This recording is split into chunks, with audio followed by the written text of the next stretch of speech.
We would like to thank our game day food sponsor, Columbia City Pizza Company. We're in the house. On Friday nights, the Columbia City Pizza Company is our meal of choice. Fireworks tonight, supplied by Franciscan Fireworks. If you need excitement in your life, Franciscan Fireworks is the place to be.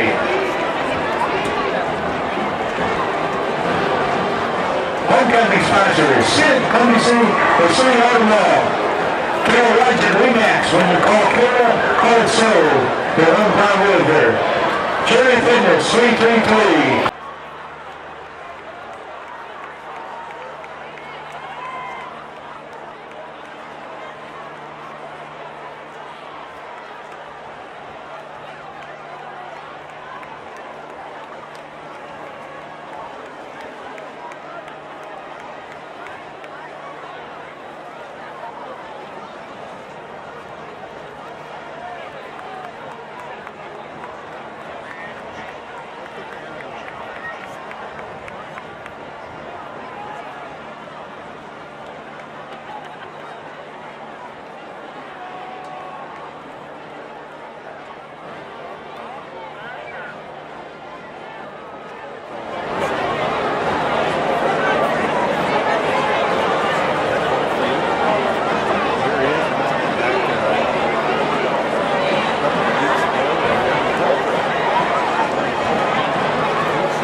Last week, so I think we may have a good strong outfit here. I think this is a fun game to watch as well. Been a lot of games since they got a lot of close games with them. So it's always fun to have a full house and keep the crowd rocking. And hopefully, it's a good game for them to watch.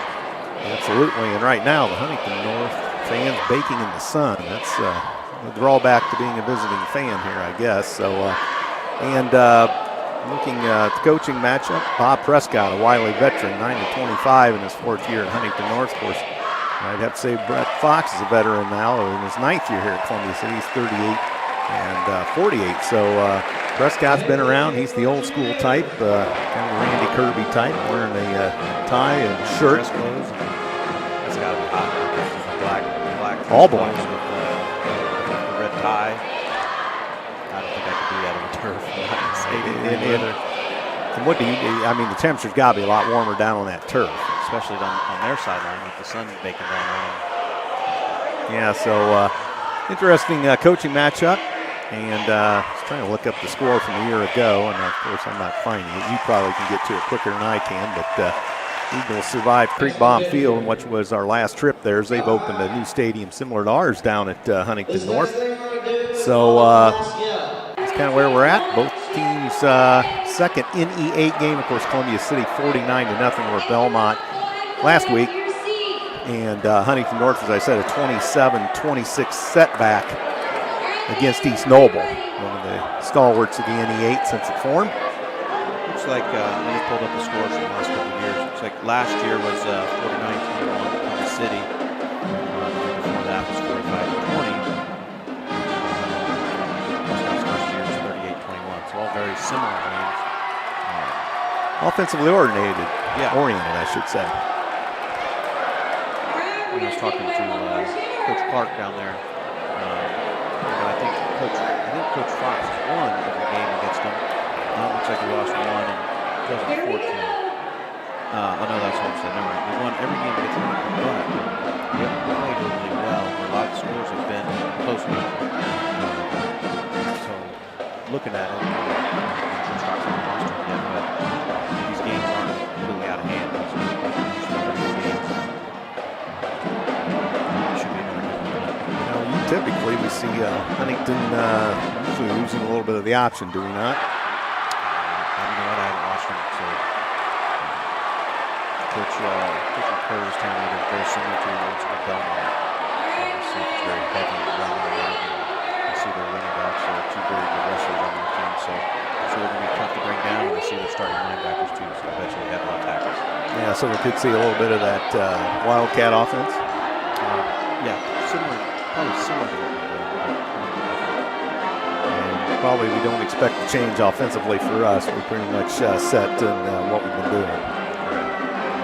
So we've got about 4 minutes till game time here. Neither team has made an appearance yet. And this is the back end of 2 in a row at home for Columbia City. Undefeated at home. Suffered a road setback 21-14 at Delta. And that was a dandy too. And here come the Eagles. Parading in front of the fans. They're all in the maroon tonight. All right. Old gold numerals, the old gold helmets as they march in front of the fans here. Gold pants. We got the gold pants tonight? Yeah, we've been wearing black. Yeah, well, we had what, maroon pants the first week? Yeah, Delta we did, but What about when we played Busco? We had maroon or did we have gold? I don't know. I think it was maroon, I think. Last week was maroon. Yeah. So maybe Coach Fox is changing it up a little bit. You gotta have a different uniform every week. I like it. You like it. So the Eagles marching out. Coach Prescott's outside the door over there, but his team's still in the locker room. He's out there going to get a good sweat going, standing in the sun, but so not too far off from football here. Nice crowd too. I think it's comparable to last week. Definitely, we got the tailgaters with the tents on the south end, cooking up some burgers. I wonder if they have to pay to sit over there. I bet you do. They have a gate over here, don't they? Yeah. This is my first home game. Never been here. Wasn't cold. Never been here. I guess we had COVID. First year was COVID, and then was it last year? It rained every year. Just about. Was that the year before? Maybe. There's one year it rained pretty much every home game, and so I just stayed home and listened to you. And you did join me for a couple of road games, if I remember right. Here come the Vikings. As they come onto the field, the road whites tonight, the black numerals, red pants, black helmets, the Huntington North Vikings. Seem to have a decent number. They've not had bigger team number-wise lately, but Prescott's got them turning out. And a formidable foe tonight. No ifs, ands, or buts about it. Still screaming out of there. They may be comparable to us in numbers here. So Coach Fox has his numbers built way up this year, so that's always a good thing. So I know Kyle really well. Good guy. The Decatur crew, I guess. Yeah, when you Eichenhauer and Immenheiser, and so Fox. Coach Fox got a relative. So that's the officiating crew tonight. Captains come to midfield. There's the Columbia City captains, Martin Smith. And I can't see the rest right now. I can't remember them. Riley Tucker's one of them, I believe. Big Riley was our interview after the game last week. Dominic Chacon, and who's the other one? 11, I believe. Clayton Scott. We had a big crowd at the homecoming parade earlier through town. So that was a spectacle as usual. Oh, I was in the truck. golf girls were in the back of the pickup truck. So Miss Bechtel and I were in the front cab. So It's time to fire truck.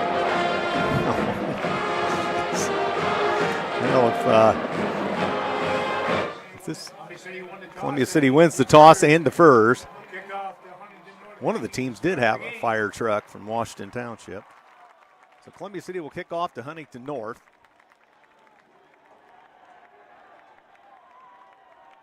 And Eagles getting revved up in front of their bench. It's been about 20 years since you've played, right? Yeah. Yeah, we're going on 19. Next year will be 20. Yep. Coach Culp, of course, a former player here. We did have a homecoming dance. Still in 04? Yeah. Or 03? Yeah, it would be 03. I believe we had the blow-up ring with the blow-up big old boxing gloves and next to the gym, too. Yeah, they must have done away with those kind of in the late, maybe around 2010 or something. Who knows? But those are a thing of the past, at least around here. I don't know here if anywhere else, but times have changed for sure. So the Eagles out on the field, ready to go, and Landon Urban will do the kicking. And we'll be underway. Glad you're with us on WJHS tonight. We'll get to some underwriters later, although they don't see an underwriter sheet. But Urban will get this underway, a junior kicker.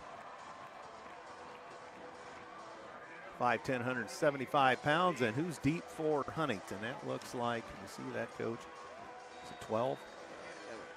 10. Marcus Linker. We got some brothers here, some Toishes and Linkers, and there's the kick, and going to be fielded by Linker out to the 10, 15, and into a pile, and he gets hauled down at the 17. Shakan, boy, he gets after, doesn't he? He's got to be leading the team in tackles. It seems like his name every play. So at the 19, they mark it. Just underway here at the stadium. I don't know if we're going to be able to do it. Mr. Leach driving around with his golf cart down here. It's okay. And Huntington. You would think as a runner, Yeah, I'll hurt you. He'd run. He'd be running everywhere. Yeah. So Wiley, the quarterback, a 160-pound, 6'1" junior. And out of the backfield, he hands it off. First play into a pile, and that's going to maybe gain a yard on forward progress. And not sure who had the carry. 28. Luke Toish. So gain of a yard, 2nd and 9, ball at the Huntington North 20. And again, Wiley hands off, and second man through's got it, and Noah Wagner into a pile. So you're right, very old school offense here, Coach. They're together, aren't they? I bet you that box isn't 7-8 yards wide. It's not as wide as ours, is what you're saying. Yeah, that's very narrow splits, and everybody's right there. So Wiley again on 3rd down 8, ball at their own 21. He rolls to throw against the grain, fires, has a man caught, he dropped it. Holy smokes. Luke Toish, the drop.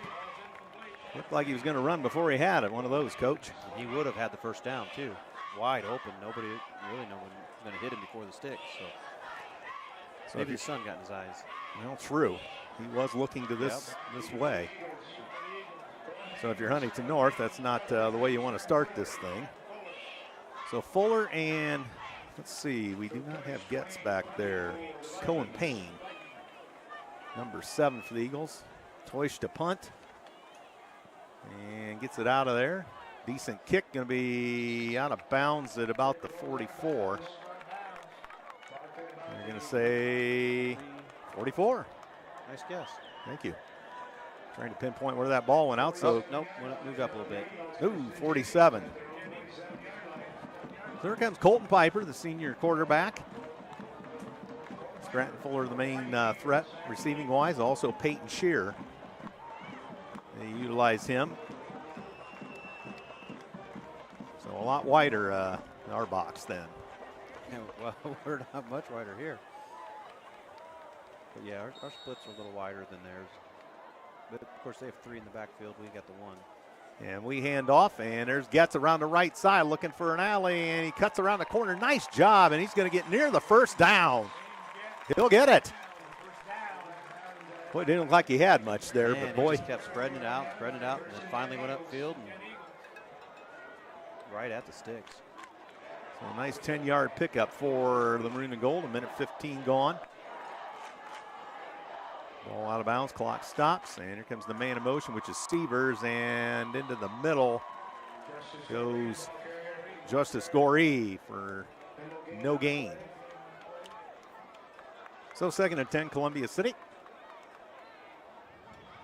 Got some shadows down there too. And Piper fumbles it and got it back. So a little bit of a miscue there by the Eagles. They're going to lose 2. They're down 12. 1:45 going. No score. Early stages of this one. Nice crowd still coming in the parking lot there. So the Eagles taking their time. They're down 12. Fuller's out on the far side. There goes Getz in motion, and Piper back to throw. Fires over the middle, has a man caught. On the sidelines, it's Fuller. Penalty marker. Yeah, it's in the vicinity of holding. And there is the assessment. Holding on, they call it on 63, shrugging, so must be Yeager apparently flagged, or at least he was shrugging at the official. Like, what did I do? So a completed pass from Piper to Fuller, but this one's going to be hauled back 10 yards from the spot of that foul. It's going to take it all the way, inside the 46. Yep. This is going to be 3rd down and forever here.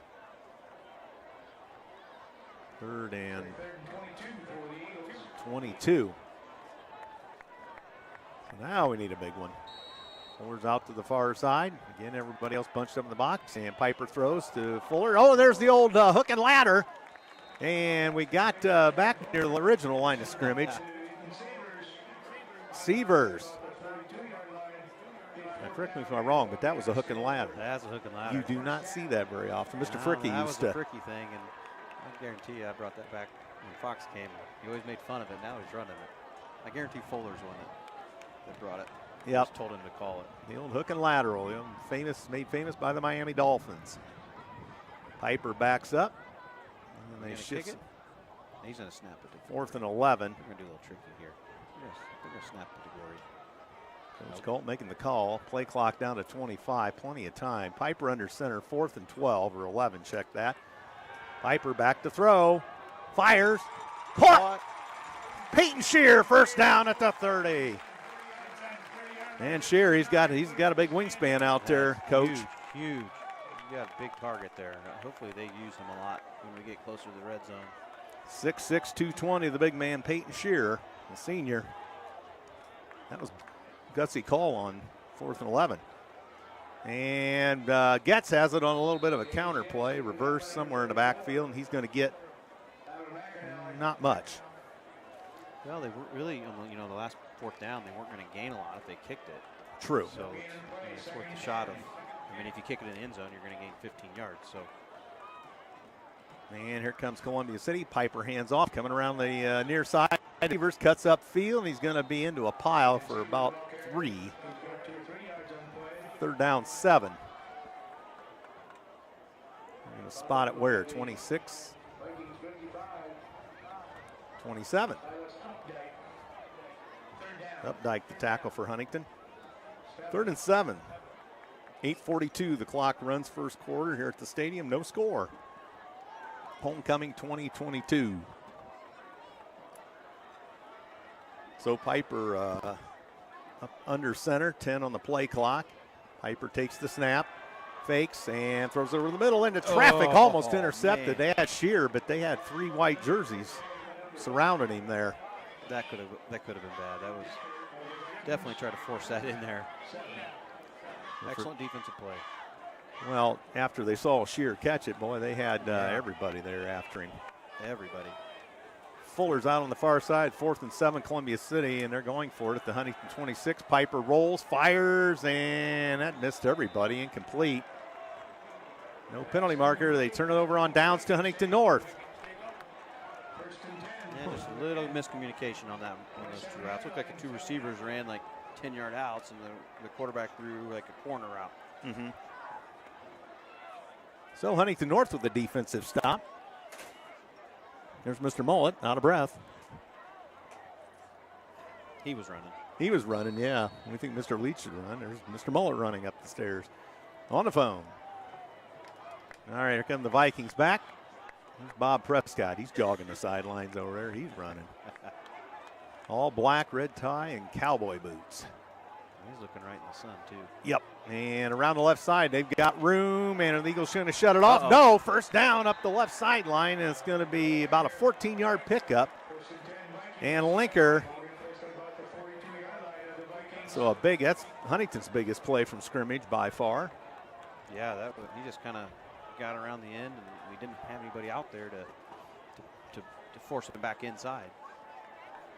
So 1st and 10 at their own 42 as they work towards the south goal or left to right.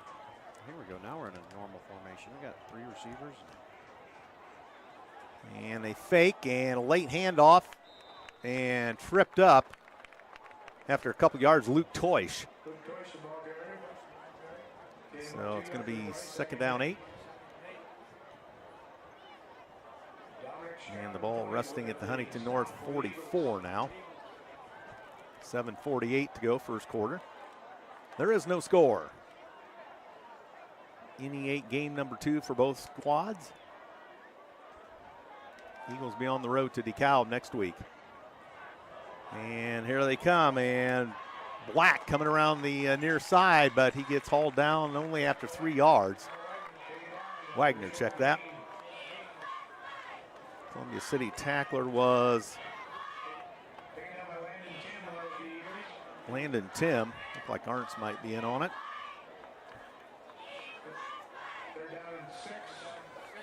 So 3rd and 6 for the Vikings. They've got a couple of receivers here to this near side, one over on the far side in the sun.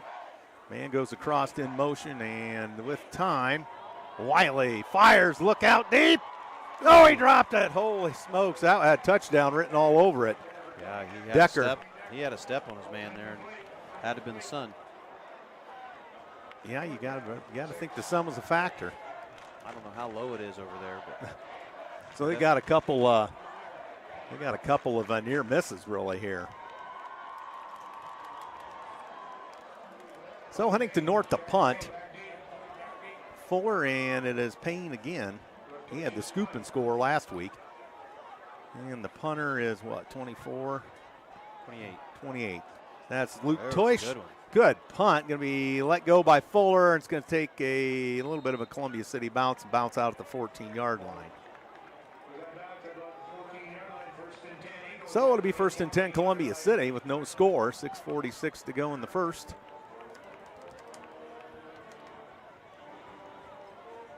kind of a little bit of a stalemate here.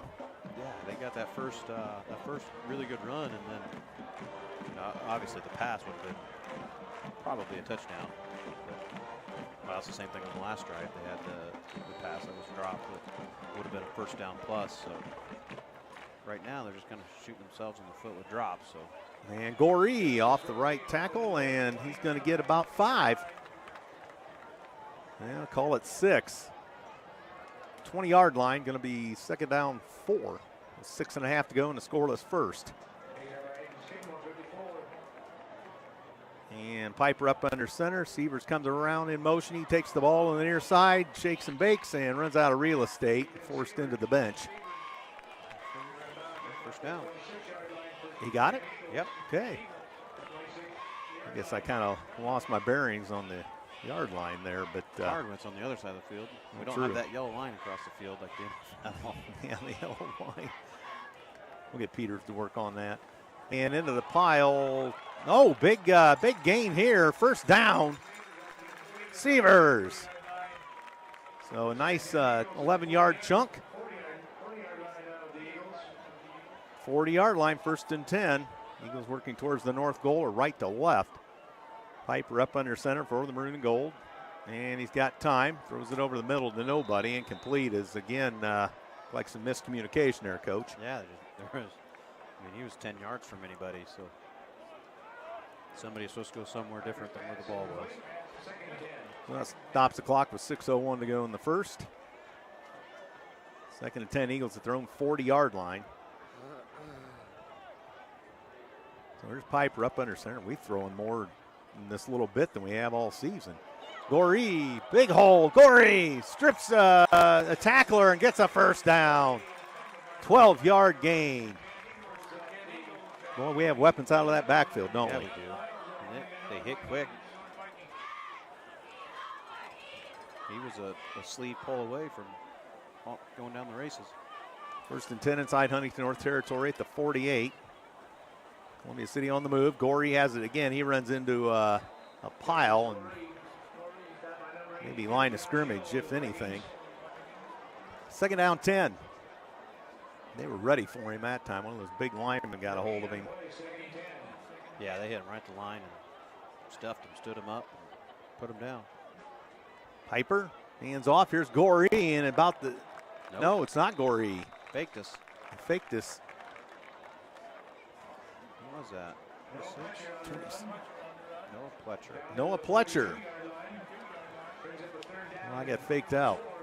So They've got this little thing here, but I don't think we can get faked out with that little computer screen they got. But so anyway, 3rd down 3. Pletcher with a 7-yard pickup, or 6-yard pickup. Piper under center, steps back, drops, throws, caught. Fuller, and they're going to be a first down. They're going to rough him out of bounds, but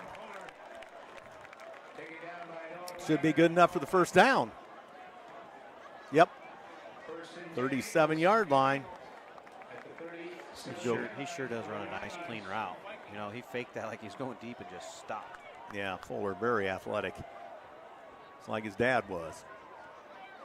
And Piper, hands off. Here's Goree. Tripped up. No, and Goree crashing over. Oh, dropped the ball. Huntington North. Football. Goree fumbled. So the Eagles were on the march, but Goree got stripped or hit or something and lost the handle. I think he was trying to stretch out for the first down because he's right at the marker. And as he was stretching out, he kind of got knocked out. So, good strong drive by the Eagles. Comes up empty, and Huntington North recovers at their own 25. Again, the Vikings owning the field. 4:39 to go in a scoreless first. We've had some big plays in this one. No scoring yet. Wiley takes the snap, hands off, coming to the near side. Tripped up quickly was Luke Toish. Easton Carnahan got a hand on him. Arnt's in there.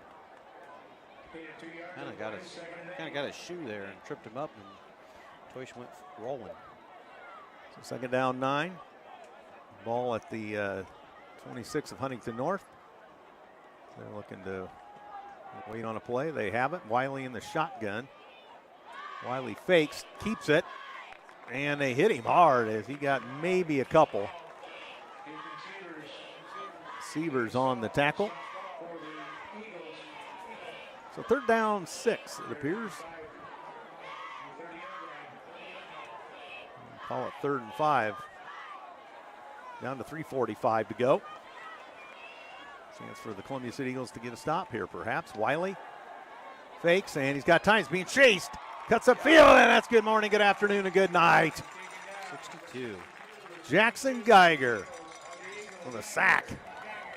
Or is he ahead of the line of scrimmage? I don't know, but it might have been a yard loss, maybe. So 4th down 8 now, and Coach Bob Prescott sends the punting unit on for Huntington North. So the Eagles with a quick defensive stand after the turnover. That was very impressive defense. And that's what you need after a turnover.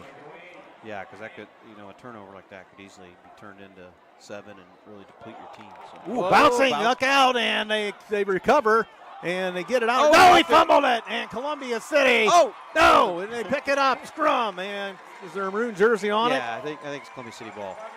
So Huntington North with a miscue. The snap went on 2 bounces of the punter. He got a hold of it. That was wild. They had great blocking. Blocking because the snap went underneath his legs. He ran back, picked it up, and still had time to kick it, but he missed the kick. Then we tried to fall on it. We missed it. Then finally landed on it for the Third time it was on the ground. So another crucial turnover. So at the 10-yard line, actually the 11, first and 10 Eagles will give the full house backfield, and Piper hands off, and around the left side is Severs, and he's down inside the 5 to the 4. Who we got? Is that Tucker back? Tucker back there? Yeah, Tucker's in that full house back. He was turning, man. Severs is like, let's go. And they're going to put Big Riley back there again with Gorey and Severs, the full house. And Piper, and they hand it off, and Severs throwing for a loss. Nice tackle and pursuit by Sam Kloss.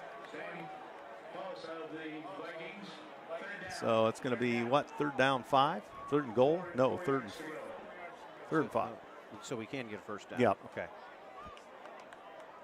Down to 2:05 to go in the first. I think we're going back to regular offense. So Tucker come out. Yep. Bet he'd just love to get a chance to ramble in with that. At some point he'll get it. Yep. So Piper up under center. Fuller out to the far side.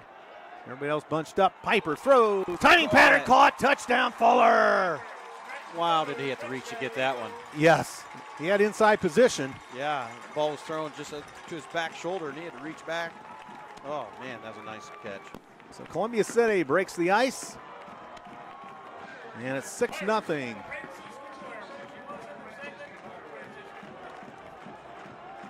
So 10-16 into the first. Columbia City on the board. 6-yard pass to Fuller from Piper. And the kick by Urban. And there's the set. And Urban right through the uprights makes it 7-0.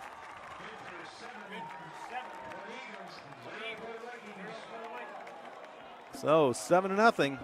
And you got to like that, especially after a turnover, and then you take advantage of Huntington's miscue. Yeah, we definitely needed that, didn't we? Well, and you know, you don't often see a fumbled snap like that. No, and kudos to them.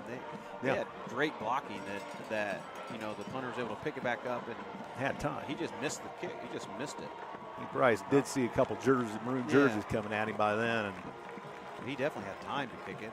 I bet he kind of just rushed it and missed it. Yeah, that's right. Good blocking there by Huntington North. So 7-0 Columbia City. 1:44 to go first quarter. Don't forget Eagles on the road to DeKalb next week. You play on real regular grass up there. Yeah. Did they get it? I don't know. Well, I know they were trying to referendum some athletic money, but I don't know if they got it or not. Belmont's still got grass. Everybody else, we don't know about DeKalb. Everybody else in the conference all turf. So Urban to kick. There's the whistle. And he approaches the ball, and nice high end over in floater, going to be fielded at the 7 and out across the 15-20. Got ahead of steam and shut down at the 25 by Severs, I believe. No. 84. Caden Schnorr. Saw the 4 there, and I was thinking 24, but so a good run back there, but Schnorr had other ideas. Kind of just planted him right there, hit him. And good hit by Schnorr.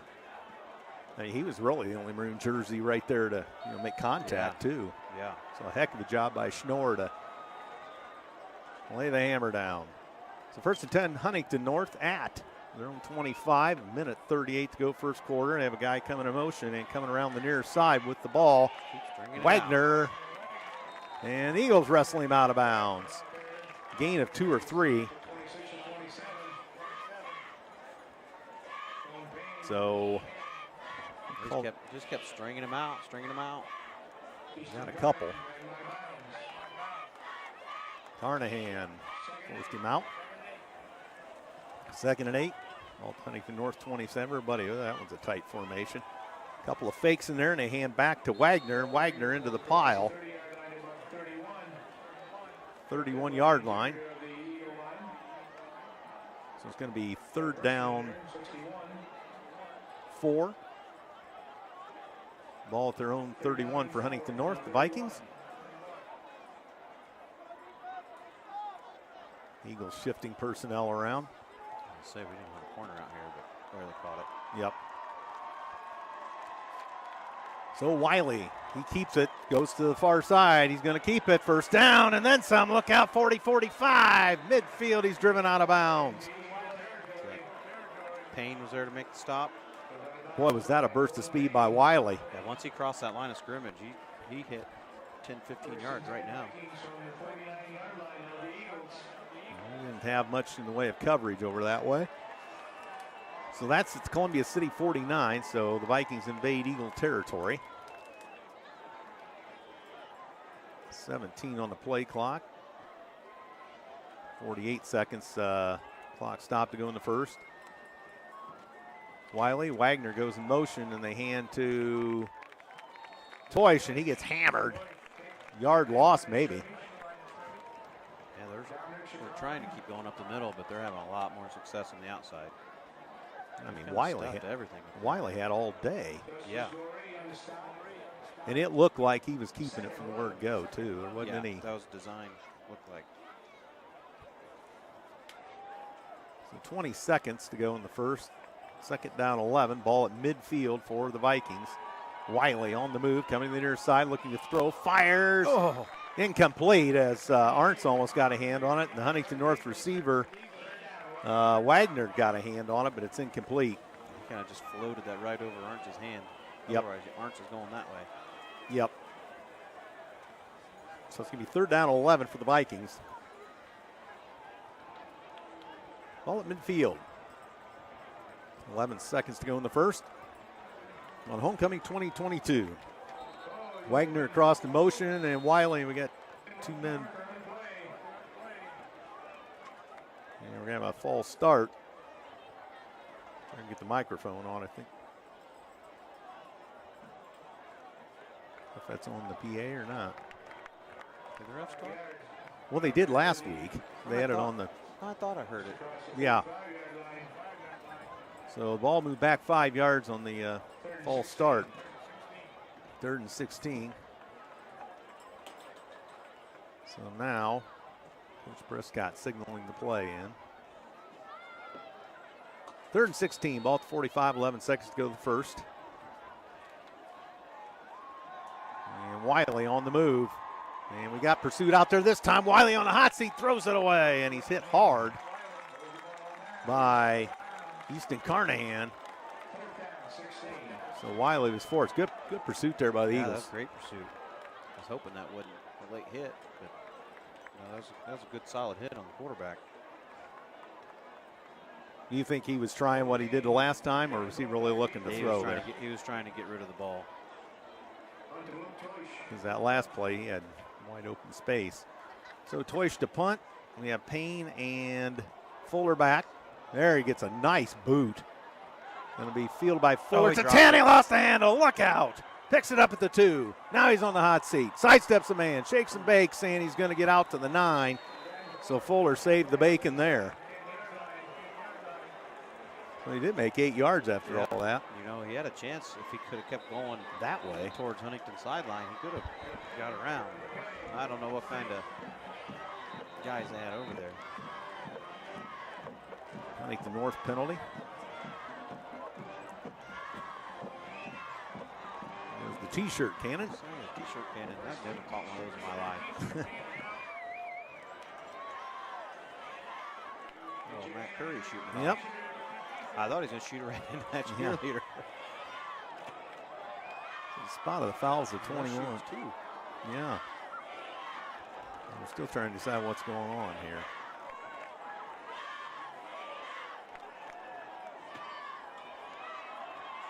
So we're still having a discussion over the call here. First quarter expired. But if it's a defensive foul, well, it wouldn't have been a defensive. Bob Prescott coming on the field for an explanation. Oh, it's us. Oh, it's on us. Blocking the back. Right? Yep. Looked like they were signaling against Huntington to start with. They were asking our bench something, but.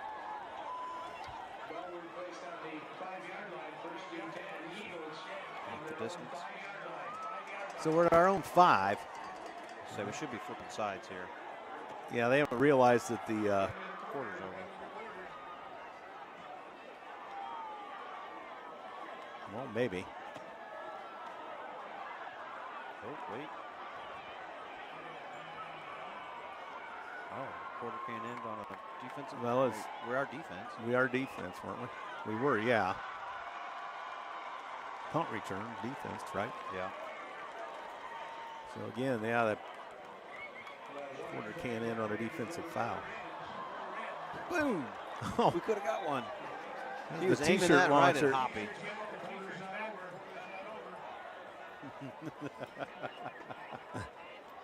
That hit the press box window. Well, you know the window's secure. Well, it was. So an untimed down. The Eagles at their own 5 and are trying to. Well, apparently we're going to get things underway here. Okay, here we go. Piper up under center. Untimed down here, and is that Goree again? Yep. Goree out to the 10. That's 5 yards, so that'll take care of the first quarter.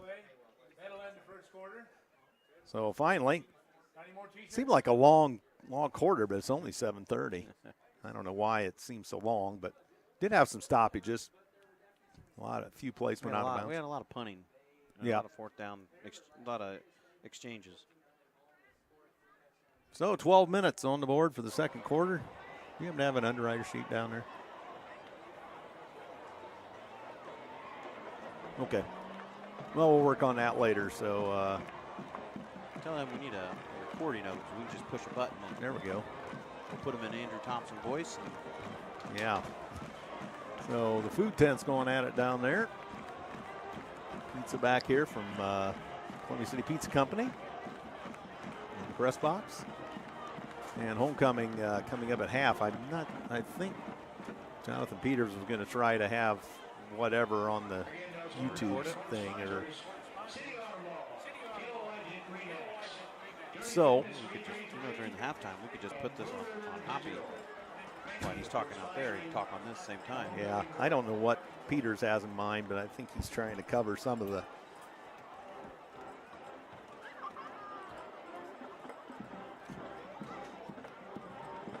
Second quarter starts. Columbia City ball on their own 10-yard line with a 2nd and 5. Or otherwise. Okay, Columbia City.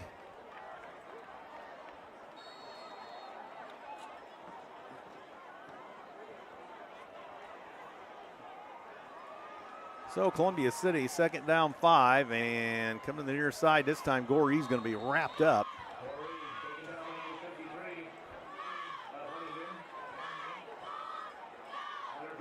And it's going to be 3rd down 5 still.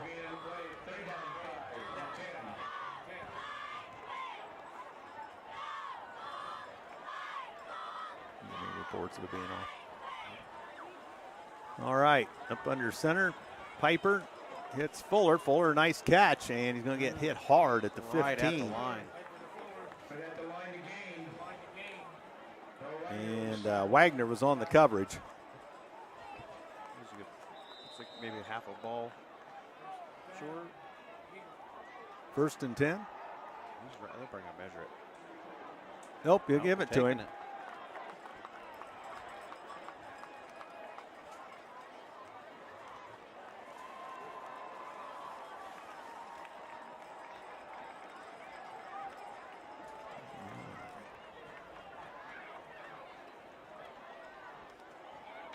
So Piper hands off, and There we go. Here we go. oh, Gatz is off to the races. Oh, he stepped out. Gatz out of nowhere. Well, that's back on. I don't think this is on.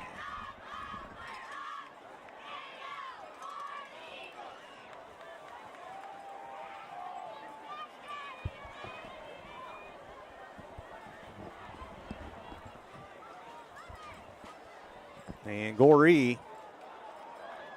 Did he drop it again? Got it back. 37-yard line. Gain of Okay, we're good. 36, gain 3 yards in play. Second Sept. Well, that's the YouTube. Yeah. Okay. Okay, so Columbia City second down 7 at their own 37. Piper hands off, and Sievers cuts and slashes for a good 5 yards. 41. So 3rd and 2 for the Eagles. On to the hurry up here. Kind of seen a mix of the hurry up and the huddle. I think he's just throwing some hurry up to see how they react and then save it for later. Piper, quarterback sneak. You get it? Yep. 3 yards. Boy, he was out of there quick, wasn't he? Kind of a surprise shot there. Yep. So they move the sticks. Columbia City 1st and 10 at their own 44. 9:48 as the clock runs here in the second. 7-0 Columbia City over Huntington North. Piper up under center, and Piper's got it, and he gets hammered for a loss. There's really no blocking over there. Cameron Landrum shut him down, so 2nd 11. That's not something we've seen a lot, is it? Is him keeping the ball on the outside? No. So 2nd and 11. Ball at their own 43 for Columbia City. Everybody else bunched up in the box but Fuller. And here goes Pletcher. Pletcher gets hit hard at the 49. Get about 5 of that back? Yep. Decker on the stop for Huntington North. The ball placed at the 49.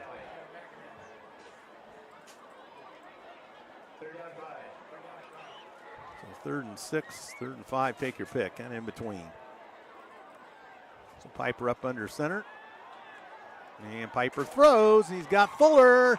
Caught, he's trying to strip his man and can't, but he holds on to the football, drug out at the 22-yard line. Wagner. He could have got his feet away from him, and he's touchdown. Wagner with pretty good coverage, but Fuller can jump. He went basically right over his head. Sophomore Fuller. So down at the Vikings 21, 1st and 10 Columbia City. 8:32 to go in the second. Piper up under center, fake, second man through, gets big hole, 15-10, spins 5, touchdown Columbia City. How about that hole? Yeah. Holy cow. It's like the parting of the Red Sea. Columbia City on the board. 3 minutes, 34 seconds into the second.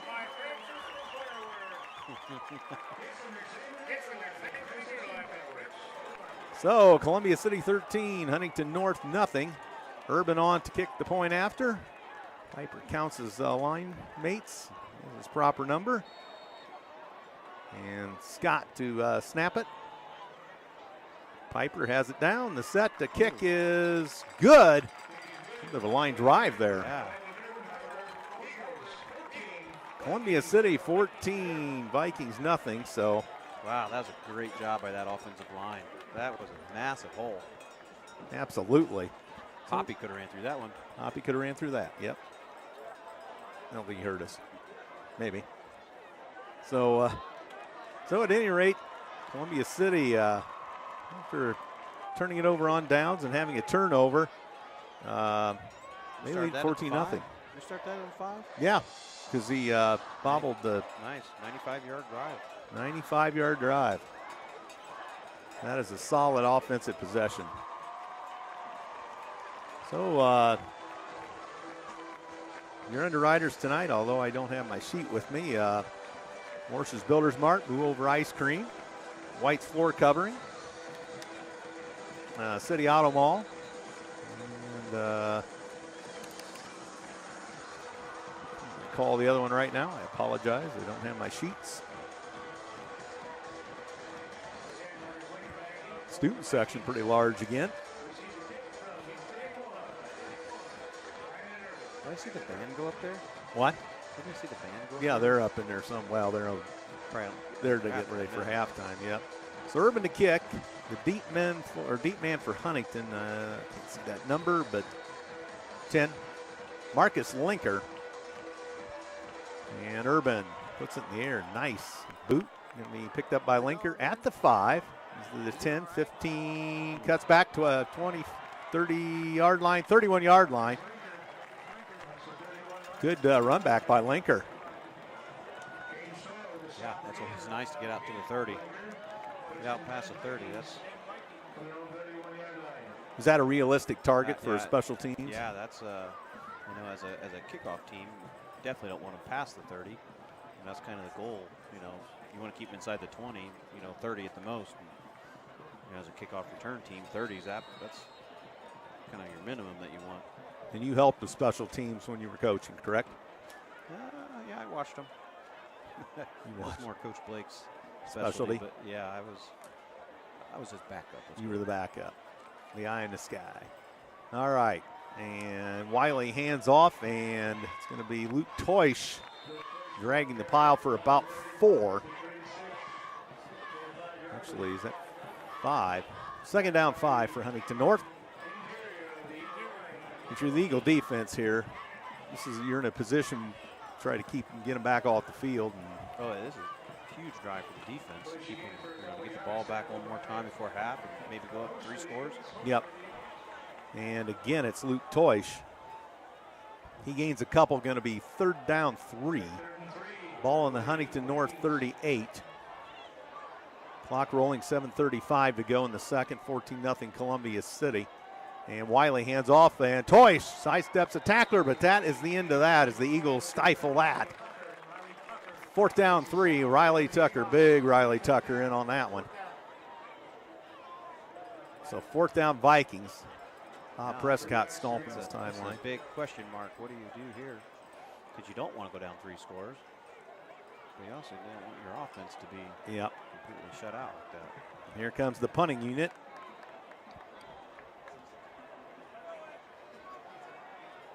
So 4th down 3. Just hit the 7-minute mark to go in the half. Fuller and Payne. Kicker, I believe, is Toish. Yep. And that with a low shank and going to be let go by Payne. And that's going to go all the way down to the 2-yard line. Man. It's tough. Yeah, that's tough. There was room to pick that one up. Yeah, that's what I'm sure Coach Blake's wanting to say, hey, it's probably something you could have grabbed. But at the same time, when it's bouncing like that, you just never know where it's going to go. Really? And you don't want to be that guy that hits it and all of a sudden you're the turnover. True. So back to the 2-yard line.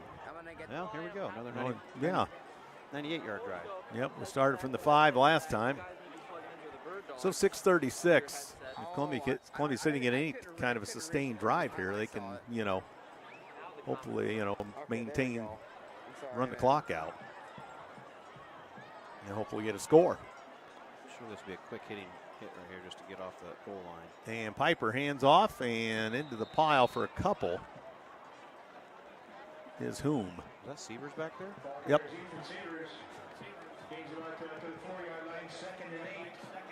Second and 8, out to the 4.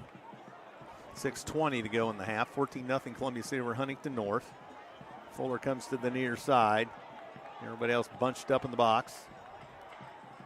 Piper hands off and second man through, and it's going to be Ethan Sievers again for a couple more. And Sievers injured. Gorey's going to come in. Toish, the tackle, one of the Toishes anyway. We got a couple. So they'll tend to Sievers. And that's not good. I was hoping they were just going to come out and stretch his foot out or something. Yeah. So Sievers appears to be in pain a little bit. So Gorey came on to replace him in the huddle.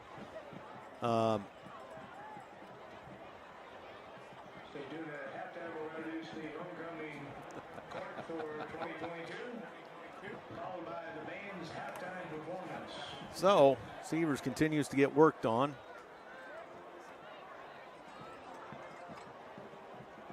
And that'll give both teams a chance to rest and huddle up. Referees get a drink. Compliments one of the Columbia City managers there. Don't forget the Eagles on to DeKalb next week. Severs is up. Not exactly under his own power. I think it's his left leg. Yep. Gingerly there on his left leg. Hopefully nothing too bad. Yeah, hopefully just something simple, maybe an ankle sprain or something. Hopefully. He's trying to shake it off. Yeah. I'm sure Coach Fox will know more towards the end of the game. Yep. Severs one of the stalwarts in the backfield. He's working it, trying to. He wants to put it down, doesn't he? Yep. So he'll go to the bench. Looked at. Meanwhile, back to play. Well, eventually here. 3rd down, 5 for Columbia City at their own 7-yard line. Big play here. Yeah, we definitely don't want to punt this deep in our end zone. Just be nice pick up 5 yards here. Yes. And Piper on the run against the green, looking to throw, in trouble, but he's going to run for it. He's got all day on the other side. 15, 20, 25, 30, and 40-yard line. He steps out of bounds. Nice run. Nice 39. Decision. You don't see that often. Everybody going looking one way and just, hey, let me run this way. Yeah, he had wide open space. Yeah. The Armada was chasing him, but he had a good sizable lead. So that's a 21-yard pickup. 31 yards, I should say. And Gorey into the, no, it's Getz again. Getz gets spun around, and 4 yards for James Getz. The speedster. Luke Toish, the stop for Huntington North. Down to 5:15 to go in the third or the second as the clock runs. We're having an extended halftime with homecoming tonight. I think Jonathan Peters is going to have something for you at halftime, maybe keying in on that. Under 5 to go. Piper, 10 on the play clock, snaps it, and there's Arntz, big hole. Oh. Tripped up to the 47. Yep. Close. Well, they got Severs there looking at him, maybe. So it's going to be 1st and 10, Columbia City at their own, or check that, the Huntington North 47 as they move towards the south goal. 4:42 to go, first half. And it's going to be Arntz into the pile, and he drags the pile near a first down. Yeah, that was 4 yards there, was all him pulling. 38-yard line, 2nd and 1. He chewed up 9 yards. We're wearing down Huntington North a little bit, I believe, Blaine. Yeah, you can see the tackles are a little bit softer now. They're getting drugged a little bit further. Piper with time, fires, and Fuller again. Ooh, oh, he caught it. and he is something. He catches everything over their helmet, but he brought it down, hit the helmet, and then caught the bounce. And Noah Wagner's just shrugging, like, what do I have to do to stop this guy? So that's going to be a first down at the 20, and what do we have here? Arntz into the pile. And a big scrum there, going to result in 3 yards. Under 4 for the half, 14-0 Columbia City. I tell you, Fuller's won all the battles with Wagner so far. And second man through, gets in and out of traffic. He gets down into the 10. Right at the sticks again. He wasn't too far from breaking that. No, that was definitely the last guy. So we get a timeout. Huntington North is they're trying to slow down the Columbia City charge here. You can look at them walk off the field. A lot of them with their heads down. That's a sign for Fox to keep going. Don't slow down. So physicality maybe taking over. Yeah, just starting to play mind games with them. And keep in mind, this team had a good battle with East Noble last week. 27-26, couple of missed extra points along the way from what I was lining out. Looks like Sievers down here walking. Yeah, that's a good sign. He's with trainer Adam Narwold.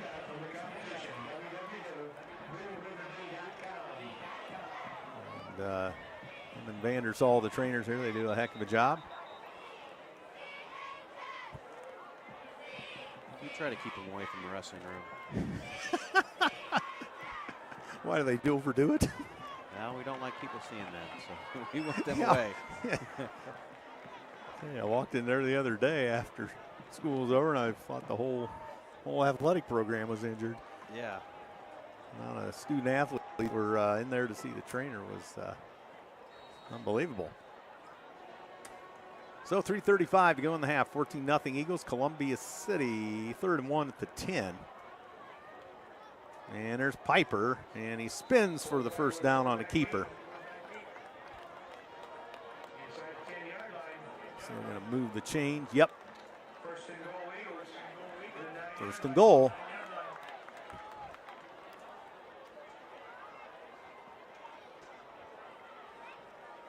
Coach Jim Pope on the box over there. I think that's Pope, isn't it? Yeah, looks like it. Yep.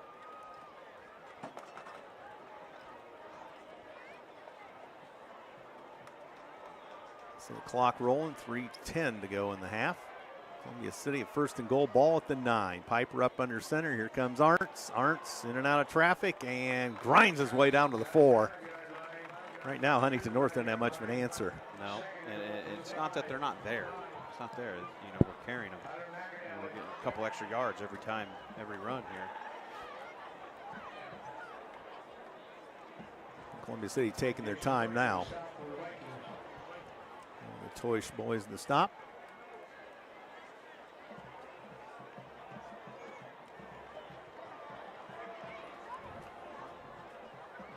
And Piper with the full house backfield. Oh, we jumped.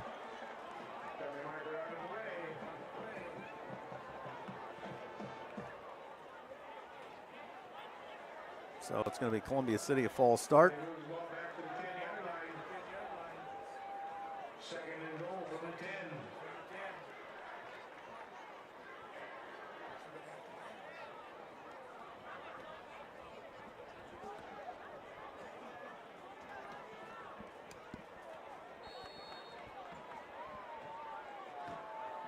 So Columbia City.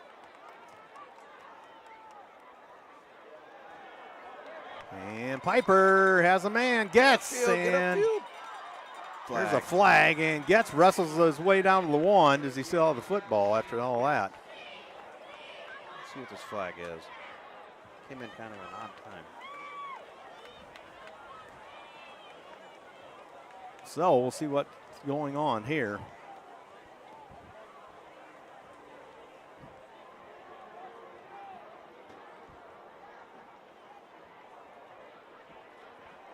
Walking back. Walking back by the Eagles moves the ball back to the 12-yard line. Second and goal from the 12.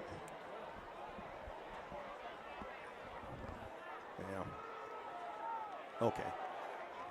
All right. So 2nd and 12. So we got, what did we get there on the call, Blaine? I'm pretty sure it said blocking back. Blocking the back. Official signal from Mr. Hoppy over here.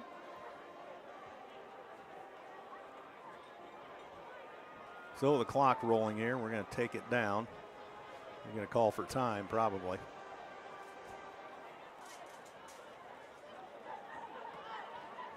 Coach Brett Fox calling for time. Timeout. With 1:53 to go in the half.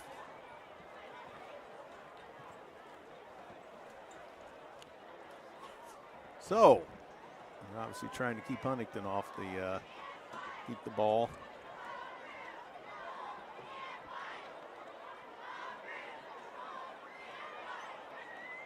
So we'll see where we go from here.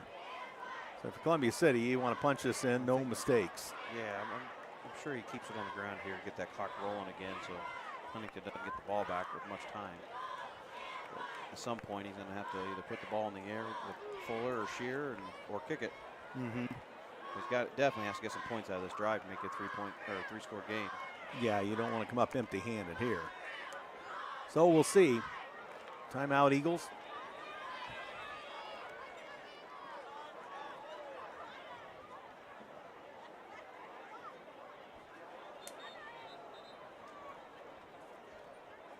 So Huntington North back ready to go. Columbia City as well.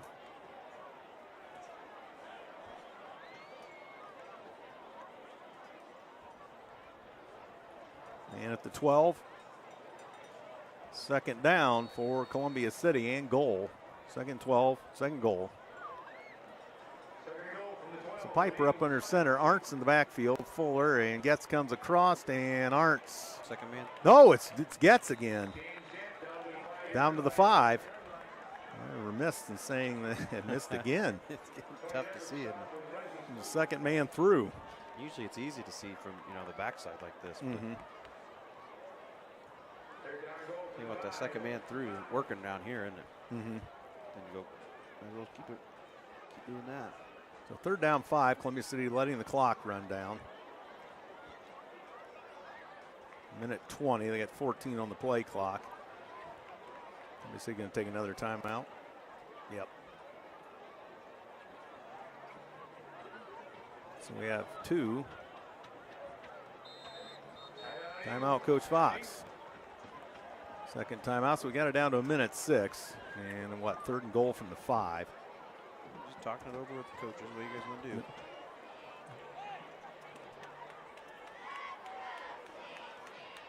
Get a couple opinions.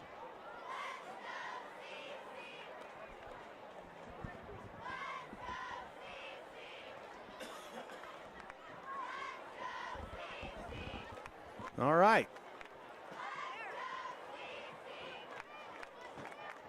So we'll see where we go from here.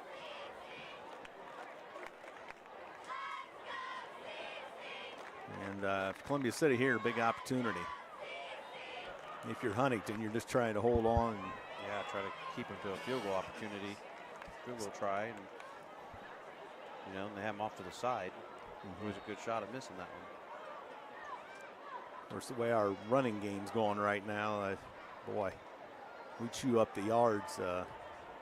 Good 5-yard chunks typically. Yeah. You're going to see a run here, Coach, probably?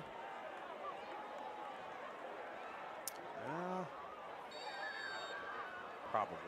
That's probably my guess. Get the clock running again, and then Fuller is out to the near side. No, Piper's going to throw it. Man for Fuller. Got it. Touchdown. What? Wagner's going to see Fuller in his sleep tonight. And you know what? That coverage was right. Like, he's catching him over the top of his helmet. It's not that it's bad coverage. Fuller is just, he is going up. He's getting it.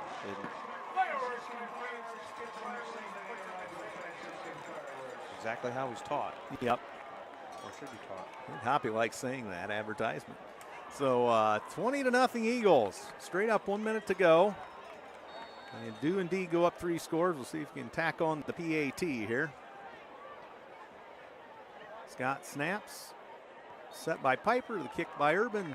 Ooh, he drilled that. Wow. That one on the track. Yep. 21-0 Eagles. So, well, if you're Columbia City, you got what you wanted out of this. 98-yard drive. Took what? How long did that take? 8 minutes? Something like that. Well, it's like you said, we had the one from the 5, and you said let's do it from the 2, and we did it. So the Columbia City offense, I guess you would have to call it proficient. A 95-yard drive, a 98-yard drive. Yeah, that's all on your offensive line too. Yeah. And if you're Huntington North, on the other hand, you're thinking, okay, we got a chance to do something here, hold them, force them to a punt, but it's the opposite of what we had at Delta, where we couldn't get chunks on first down. Where right now we're getting them on first and second down, making easy third downs. Wow, good half of football for the Eagles. Just had the one little turnover. Where's halftime coming up, and I don't know what student manager Peters is doing with the homecoming thing, but he may be doing something with it. So they may take a break. I'm not sure exactly what they've got in mind, but we'll see. So 1 minute. They squibbing this one? No, they're going to get this deep. They're going to They have had some long throws that were good. I think they're going to make them try to go the whole distance. Waiting for the whistle. And here we go.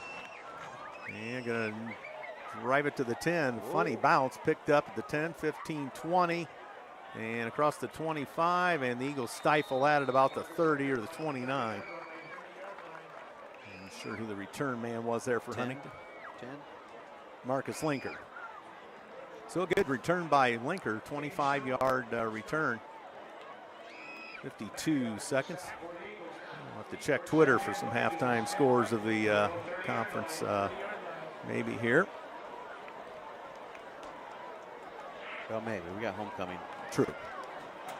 Well, if you're Huntington North here, you just... What Prescott wants to do here, because, you know, this, he's got receivers out wide. So I don't think this is going to be go. He's got to get something going, and here comes the quarterback, Wiley to the near side. He's going to keep it, and he gets nailed in bounds at the 31, so he got a hard-earned yard. 43 seconds before the hit. They didn't seem to be in too much of a hurry. Nope, they're going to let this run out. I'm sure if they would have got some yardage on that, they probably would have tried, but no reason to give the ball back. Signaling. They might take a shot, but that's going to be about it. So they got the one receiver to the near side, two to the far side. 18 seconds, and Wiley on the move, looking to throw. Wiley still, he just keeps it. He's going to run out of bounds. Ooh, he tried to take on our man. Is that Gorey again? Arntz, I think. Arntz. They both were over there. I don't know. Well, that was quite a collision. It's not something I want my quarterback doing. No, I mean, Wiley just made up his mind. He was going to run our guy into our guy. Yeah. So clock stops at 8.9 seconds, 3rd and 3.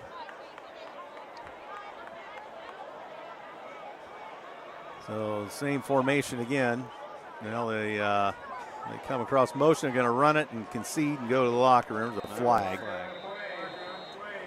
3.1, and the clock stops at the flag.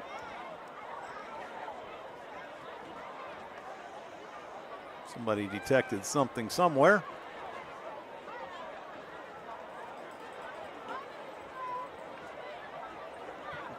And what are we going to do here? Personal foul face mask on Columbia City. Ooh, that's something they needed. That puts them on our side of the field. Yep.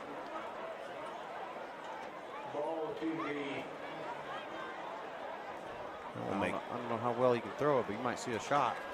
Yeah, with 3.1, that puts it down to the 44. I'm going to guess we move some DBs back.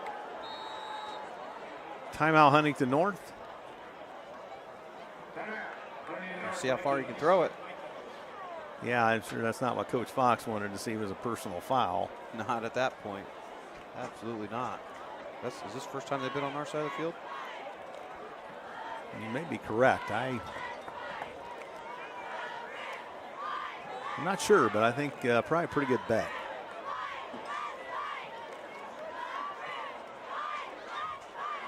So 21-0 Columbia City, 3 seconds in what has become a long first half. Right now at an hour, a little over. Well, we chewed most of that second quarter up, too. Yep.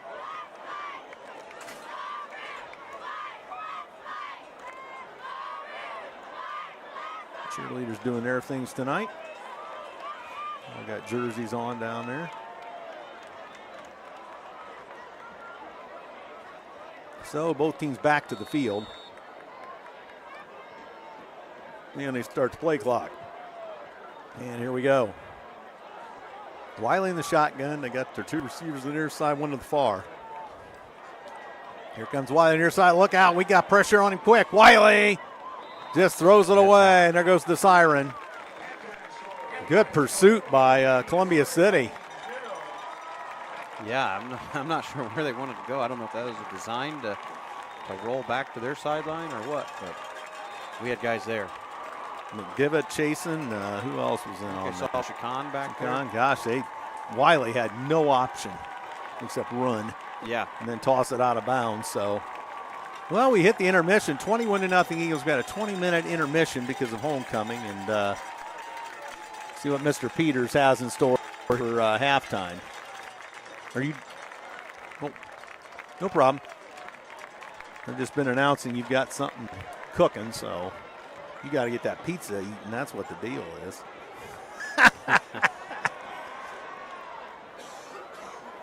So where's Severs? Did he? No, he must have walked off. I don't. He's right there. He's got an iced up ankle, but he is walking off. I'll let him out the gate at the shorter. Yeah, he gets to walk. Looks like, is that Wayne Smith down there? Yeah, I think so. And Eagles still coming off. Jay Spencer seems to be the last man coming here.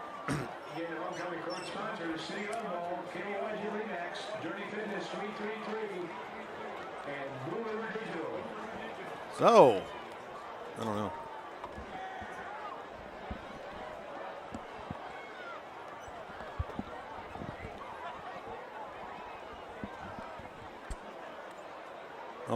You're ready to go. We've got Homecoming 2020. And Peters, you've got this on some kind of, you got staff down there videoing this or what?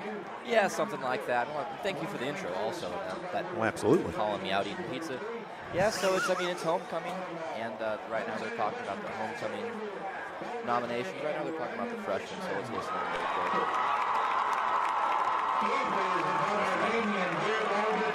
Okay, so they're talking about a little bit. So I kind of wanted to talk about, let's get that. So I kind of wanted to talk about the freshmen, or not the freshman nominees, but the homecoming nominees for the juniors and seniors.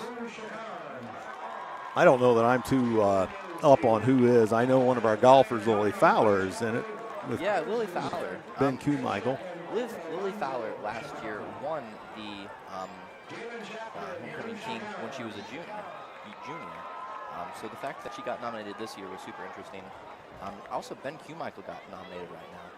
Right now we're going to the juniors. Oh, here we go. There they are. Brady Malcolm and Kennedy Hill right now. That's who's walking right now for the juniors.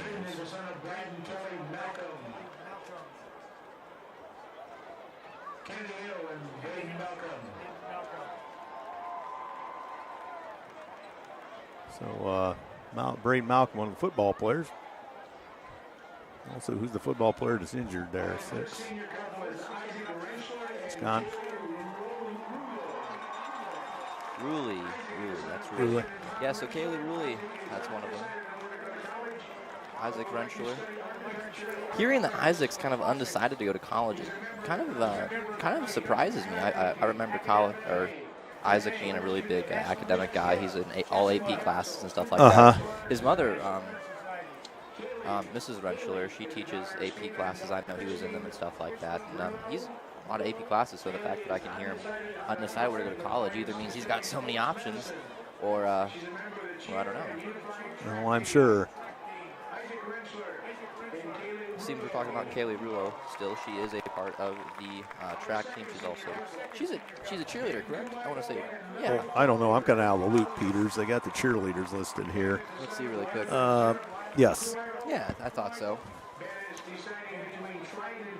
Ben Kuhmichael, Lily Fowler here. Electrical engineering. What an interesting career. Yeah.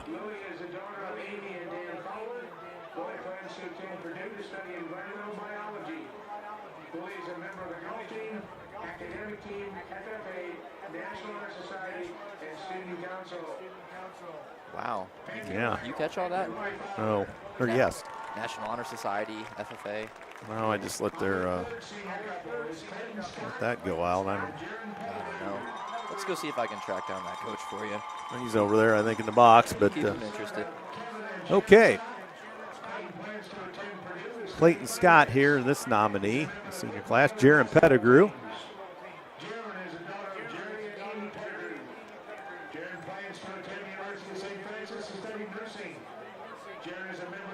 All right, so we'll get stand by here, and we'll get the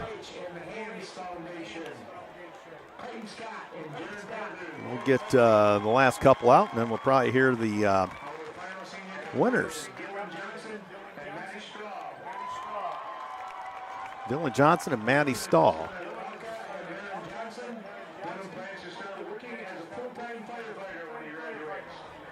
Firefighter. Full-time firefighter. That's a good career. Yeah, they need firemen and medics, that's for sure. Definitely. National Honor Society. That's right. He is a part of the fire and rescue. It's a great program here at CCHS. Yes. Definitely a big need for that. Columbia City High School happens to have a couple of offerings for the aforementioned. And we'll get to some stats here in a few minutes. We're about 5 minutes into the 20-minute intermission. Noah Johnson, Matty Straub. I think I said Stahl earlier. That's Straub. So we'll see who the king and queen are. Yep. Suspense is killing us. The answer everyone's waiting for. Clayton Scott, the homecoming king.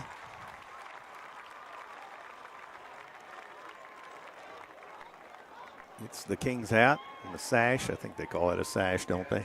Yes, they do. I'm sure you. Homecoming queen right here. Jaron Pettigrew. Wow, Jaron Pettigrew. She's the homecoming queen. She gets the crown and the sash and the flowers. So we'll get the pictures and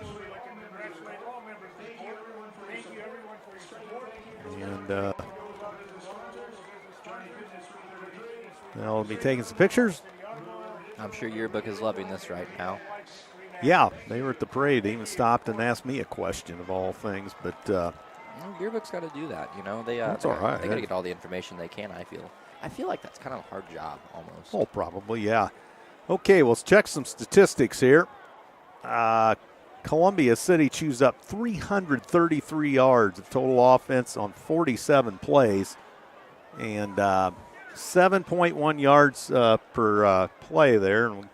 Peters, thank you, and for the production there. And Coach Culp will come back here. We'll discuss a few of these stats here, Coach. And I was just going over the total offense here. We got 333 yards on 47 plays.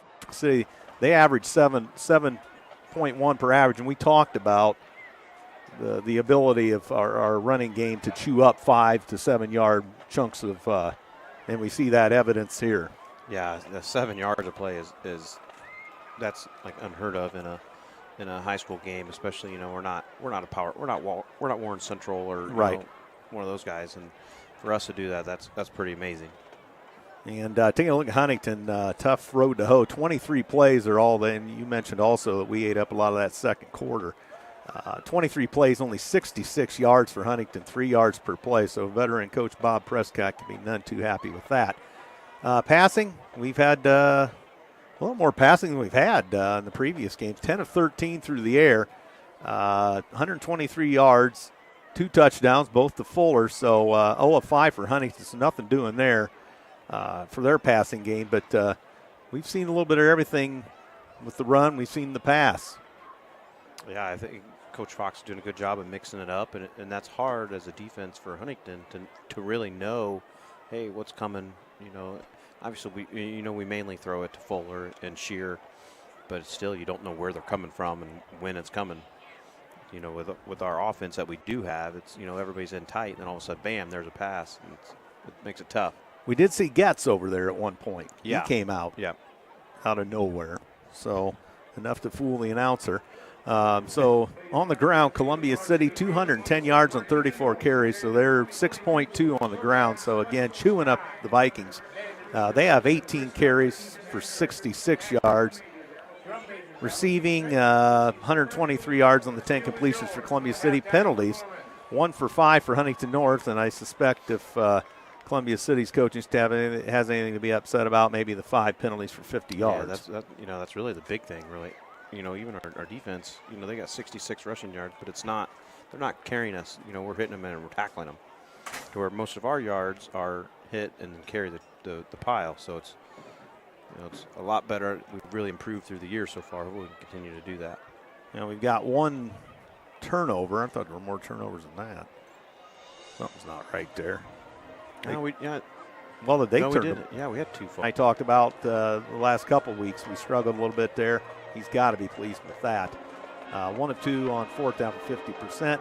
Wiley's line for Huntington North 0 of 5, nothing doing. Piper's line 10 of 13, 123 yards, 2 touchdowns. So Piper, some good control there. He seems to have command of his offense. A couple miscommunications there, but overall a good half for Piper. Yeah, absolutely. We had the 2 passes that were kind of in the middle of nowhere. Well, you take those 2 out, and I think the one incomplete was right there too. So really good half for Piper. Probably the one to Shear where they had 3 guys. Oh, yeah, that was the one that. But it was catchable. Catchable, yes. And Huntington had good coverage there. Checking on running for Huntington North, Wiley kept it 5 times for 27 yards. Braden Black, 5 carries, 24 yards. Luke Toish, 8 carries, 15 yards. Columbia City, James Getz, 69 yards on 7 carries, averaging almost 10 yards to carry. 1 touchdown, so Getz getting his money's worth. Sievers, 8 carries for 36 yards before he left with what appeared to be a little bit of an ankle injury. Justice Goree, 8 carries, 35 yards. Colton Piper kept it 5 times, 33 yards. Josh Arntz, 4 carries, 25 yards. Noah Pletcher snuck in 2 carries for 12. So the Columbia City ground game, we have plenty of options again. Yeah, he's moving the ball around nice. And that's hard as a defense to say, hey, this is their guy that carries the ball all the time. No, you can't look at that 7, 8, 8, 5. That's the quarterback. But, Arntz has been in, and he played really well there on that last drive. So, yes, a plethora of running runners there for the Eagles. Receiving Fuller, big half, 7 receptions, 89 yards, 12.7 on average, 2 touchdowns for Fuller. The very athletic Lewis Fuller. Not Lewis. Stratton called him his dad.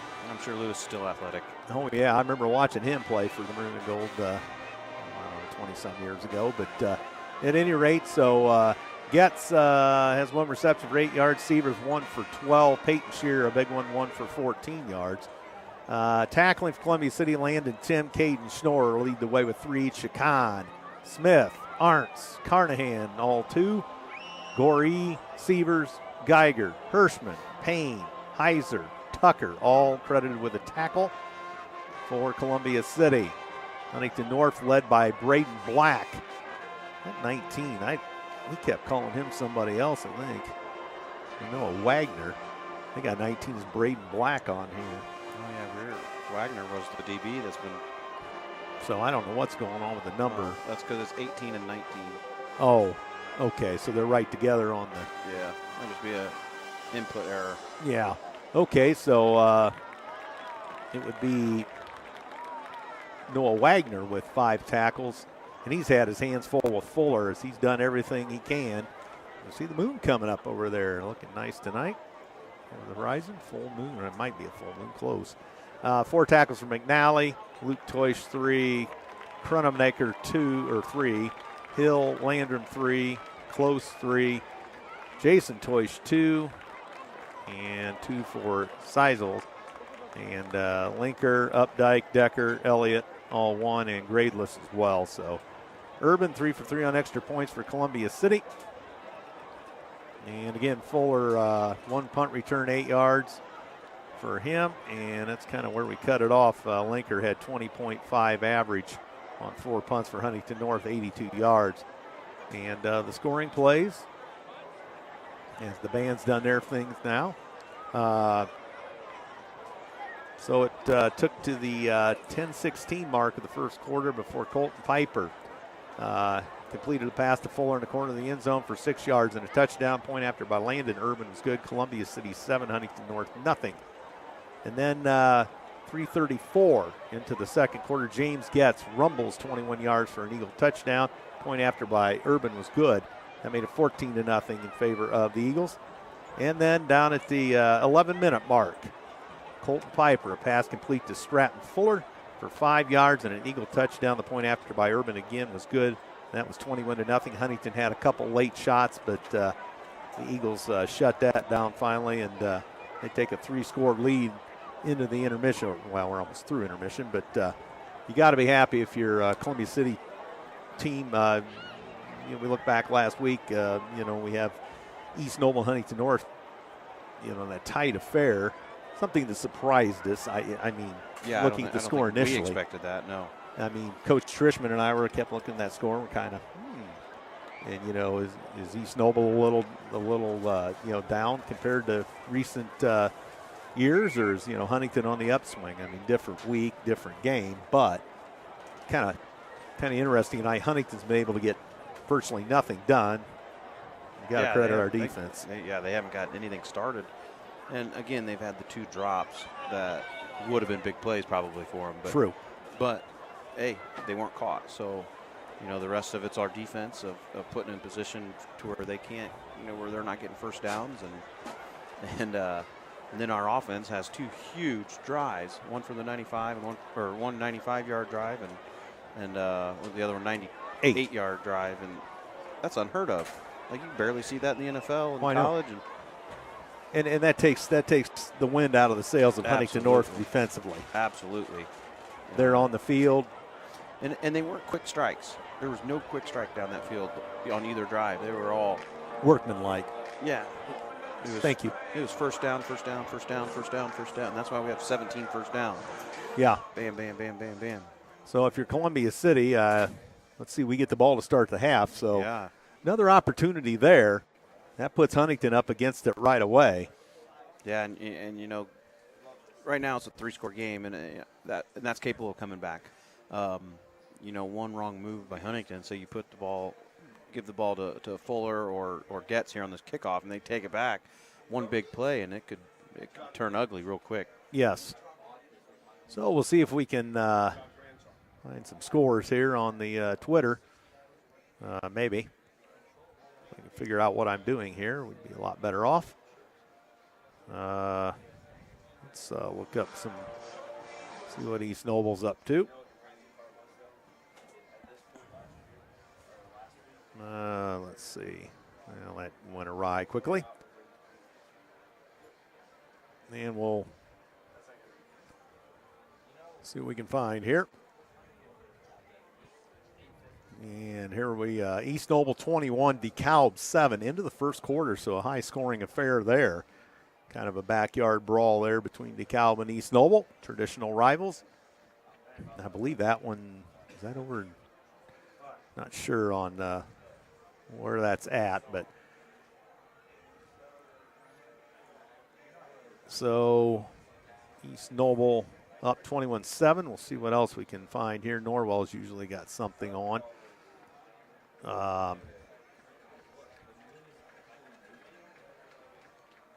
Say who's Norwell's playing New Haven? Belmont. 35-0. A minute 58 to go in the second. So more of the same struggle for an undermanned Belmont squad. That's the last thing they needed was Belmont. Probably a long year for Norwell them in this conference. That might be a long year. They're hoping to get to the sectional to play someone that's not quite as good. Yeah, and they'll probably draw Lures. Yeah. Well, Lures, I think, dropped back to 2A. Back to 2A now. So the Belmont wouldn't have to factor with that, but Belmont definitely undermanned for sure. So that would leave Leo and New Haven as the other game. So if we can find something on that, as the Columbia City Eagles come back to the field and they jog out. Huntington's already out doing their warm-ups. I'm sure we've got the dreaded 3-minute extra. Another 3 minutes added on. What did you think of that when you played? Did you? I hated it. Leo 7-6 in the third quarter over New Haven. Good ball game there. And a lot of pundits were, wondering what Leo was going to be like. New coach, down, lost a lot of talent. So a lot of question marks in the league other than Norwell. Yeah, I think Norwell obviously is the huge favorite. They didn't lose hardly anything, and they're kind of putting people away pretty early now. And big wins already so far in the year. So I think they're the guys that's the one that everybody wants to beat is Norwell. And Of course, they were going through their tough seasons about 3 or 4 years ago, 5 years ago. They were 0 for the season. So they've kind of been on a rebuild, and they're built. They're built.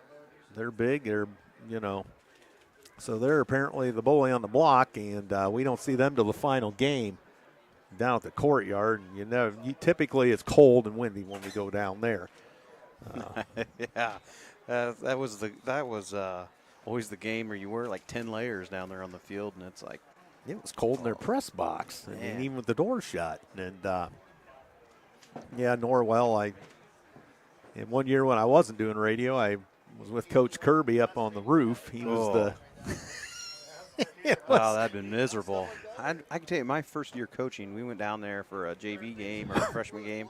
I don't remember which one it was, but you couldn't even kick the ball, like punting or kickoff. Yeah, and it was frozen. It was so windy, and our punter, we told him, do not kick it in the air.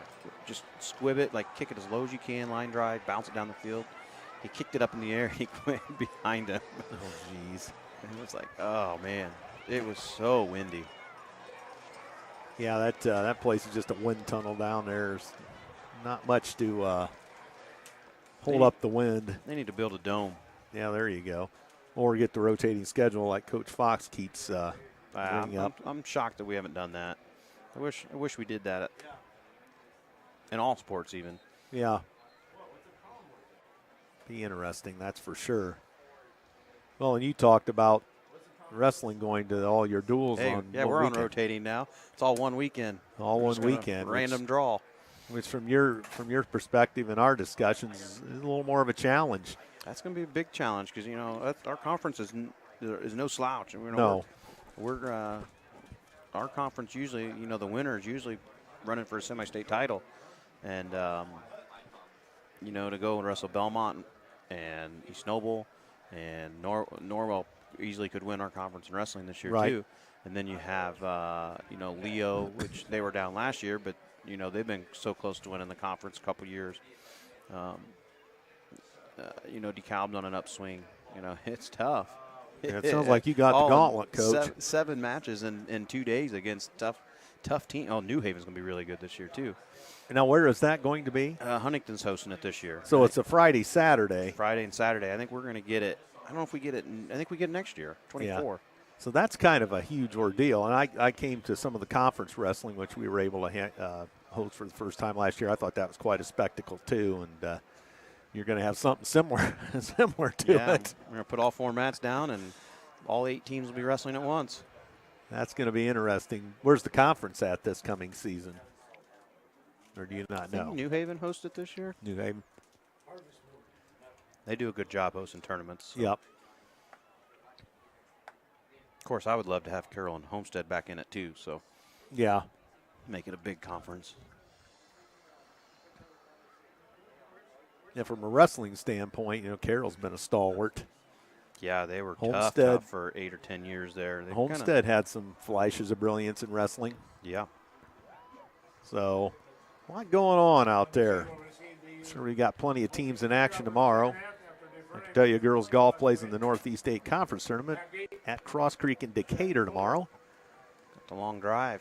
Oh, yeah. And a long day. Jason Toysh to kick off to get the second half underway. Glad you're with us in WJHS. Andrew Thompson, Blaine Colt, Jonathan Peters, our on-site coordinator tonight. And there's the kick.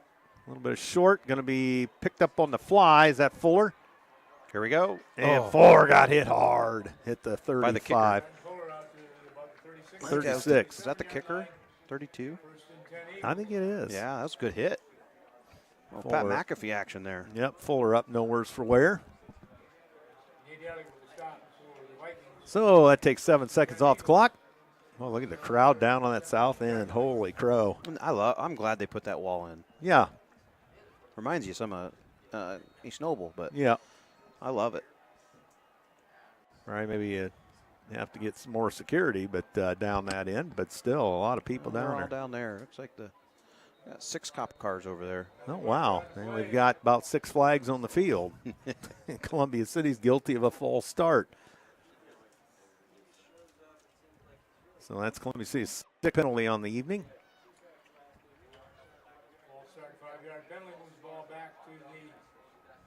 32-yard line. First and 15 for Columbia City. And they'll roll the clock. No, they won't. to roll the play clock. So Piper up under center. There was movement again. There was again. And there's about 6 flags on the field again. That's an amusement park, isn't it? 6 flags. Yeah, a couple of them. False start, Columbia City, and so that's 2 false starts. Somebody jumped early on that left side. So 1st and 20 to 27, so not what you wanted to do if you're Columbia City. That's not the way to start the game or the half. So we'll see what we can do here. Piper, man goes in motion, and that did not yield much. And who's the ball carrier? Is that Pletcher? Pletcher? Yeah, it's kind of the direction of what Pletcher's been running. Yep. So no gain, 2nd and 20. Eagles kind of spitting and sputtering here. But here's Getz. Maybe he can make something happen. Getz cuts upfield. Nice sidestep, and he's going to get at least 2. Maybe a gain of a yard, I guess. 3rd and 19. Kumanacher, the tackle for Huntington North. Almost a minute gone here in the 3rd quarter. 3rd and 19 for Columbia City.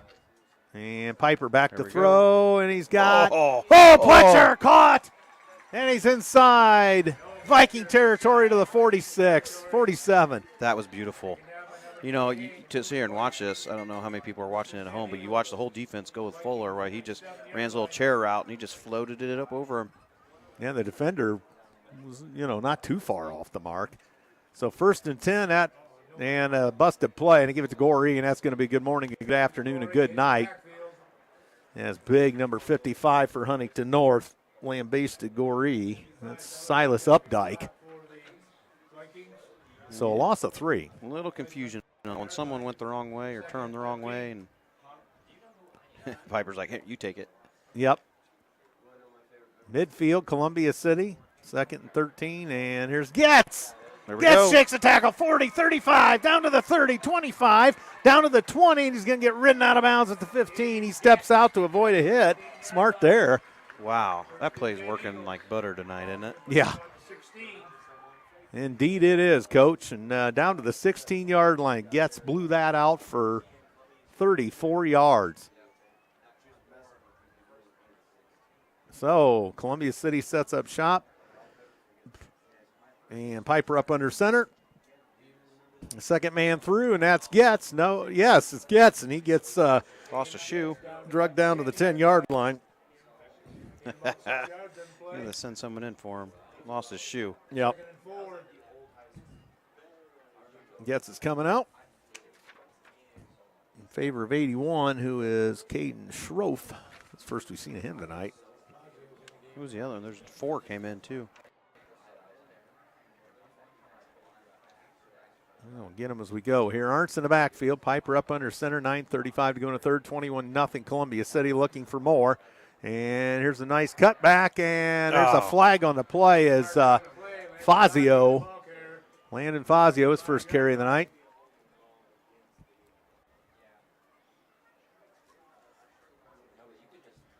So Columbia City got it going. Shooting themselves in the foot a bit. Holding, no, illegal block in the back on Columbia City. So now moving back 10 yards, spot of the foul. Big A.J. Spencer out there for the Eagles as well. 74 is a big boy for us. Who is that? That's Quinn Hesting. 300-pounder, 6'4". Oh, my. Okay, Piper up under center. Fuller out on the left side. Piper back to throw under duress, and he takes off with it. Piper inside the 20, the 10, and he gets ridden out of bounds at the 8-yard line. That was a good makeup there. Yes. That went from being ugly to good. Made something out of not much there. Clock stops with 9:21 to go on the out of bounds. 3rd down 3 for the Eagles at the Huntington North 8. Fuller goes out to the far side. Piper up under center. Piper, they're looking for Fuller. Inseam. Oh, he dropped it. Nice defense there by Huntington. Perfect. Man, he popped in there right the last second to knock that down. Was it Cameron Landrum? No, that was our guy that they've That been was on. 19. Yeah. Wagner. Wagner. He finally won a battle against him. That's right. But Fuller's gotten the better of him tonight. That's been a good matchup because Wagner's done a tremendous job. It's just Fuller's just out-jumped him a couple times. Done a tremendous job. Tremendous. So here we go. Columbia City field goal attempt. Urban out of the and they faked it. Urban lobs it over the middle. Oh, dropped by Huntington. It's probably for the better. I think he dropped it on purpose. I think so. Yes. They snapped that to Urban, didn't they? Yeah, it was a direct snap. Shearer's back. Oh, that was Shear back there? okay. Well, a little razzle-dazzle that didn't work, but after all that, we do move the football and pin them deep. We used up, what, almost 3 minutes. Well, you'd like to see us perhaps put that away there. I would like to see a field goal. Yeah. You could, that's a good opportunity to get him some experience kicking. You're going to need that in the come sectional time. Yep. So Wiley hands off to one of the Toish boys out to the 14-yard line. Not sure which. Well, they're saying who? Is that 18? No. I don't know. I thought you said Wagner. Linker? Might be Linker, yeah. This time around the right side, Luke Toish. And he's got a first down and then some. Tripped up out across the 19 to the 20-yard line. First down, Huntington North. So is Coach Prescott going to keep up with the run? They've had no success with the pass game. You notice they've all been to the, outside. Yep. There's a double fake, and Wagner's got it. And he gets eaten up quickly. And Payne in there on the tackle. Tell you what, Payne's a good-looking football player. He's active. Yeah. Junior. Big. Mm-hmm. He's got some good size, some bulk. 8:20 to go in the third. Clock runs 21-0 Eagles, and looking out, back to pass. Wiley has their first completion of the night, and it's to Wagner out of bounds. So he'll get 3 yards. Their first completion. Almost 4 minutes into the third, so that stops the clock with 8:12 to go. Third quarter. So we'll see what Coach Prescott has in store. And they're all bunched up again. There's a fake. Wiley keeps it. Wiley into the pile. Get it. He's right at Short. 30, 31-yard line, somewhere in that area. Had to get to the 31. Fourth down. Quick. And they're going to measure. They're not sure, so. Measurement. Well, there's fourth down, I guess. Are they calling the chain gang out or no? Doesn't look like it. We're going. Okay, well, fourth down and inches. We're going to go. Is he going to go under center? Should. Nope. And they run it. Oh, nice hole, nice run. They get it out to the 37. Toish. First and 10. They made that look easy. Yeah. I'd say they made a few adjustments a half, wouldn't you? Yep. So Huntington North on the march. They have it at their own 36, first and 10. And Columbia City ate that one up. As that was Luke Toish.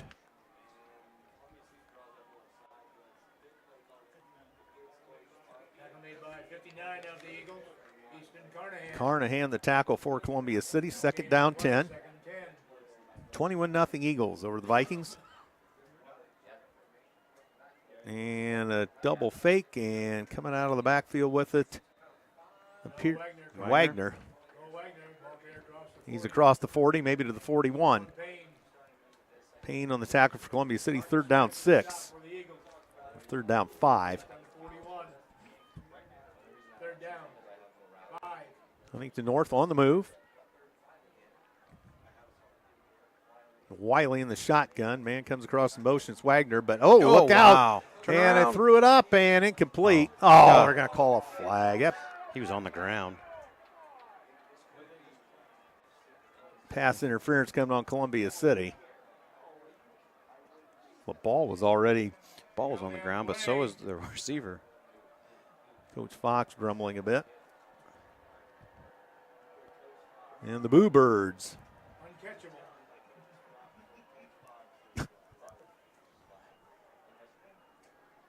Coach Hoppy says that was uncatchable. Yeah, I don't. That's a tough call because the receiver he'd already slipped and fell. Right. And the ball fell short, and we tripped over him. So. Yeah, that's a bad break. So ball at the Columbia City 44, Huntington. Oh, big hole! Look out! And they trip up. Last man got him. Close the ball carrier. Who's our last man standing there? Was one of the safeties? Was that 1 or 7? Stall the tackle. And into the pile on first down. Tell you what, he broke that tackle. He was gone because I don't think the guy was going to rotate over quick enough from the other side. So 2nd and 6. Ball at the 30 for the Vikings. Halfway through the third quarter, 21-0. And look out, here comes Wagner, tries to spread it out, cuts upfield, and he's chased down from behind. Wagner, taken down from behind. 59. Carnahan. So 3rd down, 5. Yeah, they've definitely came out better this half. Huntington, that is, of not just going straight forward. They're making us run side to side. A little bit different play calling than what we saw in the first half. So 3rd down, 5 for Huntington North. Clock rolling, 5:25 to go into third. Wiley has it, keeps it, and the Eagles eat that for lunch. Carnahan in there. Holy Toledo, he smoked him. And check that. That was Heiser. Big Heiser in there. Tim in there. About a couple of big bruisers there for the Eagles. So it's 4th down and 8. 5:02 to go. And Wiley on the run. Wiley running out of real estate. Throws it. Knocked away. Nice. Arntz. Nice pressure. We got some pressure. Kind of made him force that up, and then Arntz is able to knock it down. Coach Armstrong chiming in tonight. Hannah Clark couldn't make it to homecoming, but enjoying the broadcast. I don't know. Would love a shout out, so hello, Hannah.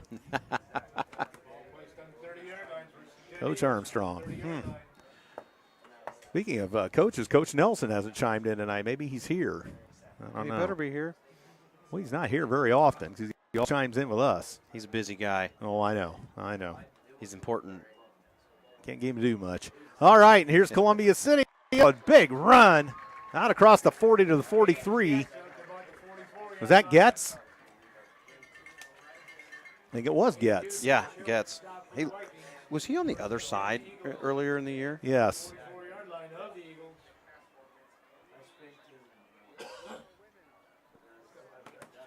So, Columbia City, 4.5 to go as they took over on downs from Huntington North. 1st and 10 at the 44. Columbia City in command right now, I think you'd have to say. And Piper hands it off. Oh, nice big cut and slash up the middle. 1st down. And that was who this time? Arntz. 1st down, Columbia City. Captain Climbing chiming in. I'm telling you, we need a chat right here where they can talk to us and chat. You know what I mean? Something where they can send something to us. Are you going to monitor that? Well, yeah, it'd be something like that. Just hey. Yeah. Well, we got the little TV screen over here provided by the AV department, not audio visual. Audio visual is old school when I was in school. It's new technology, whatever you call that. iPad, is that what that is?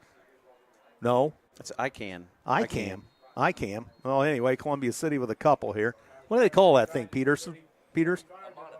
A monitor? Just simply a monitor. That doesn't have a highfalutin, high-tech name?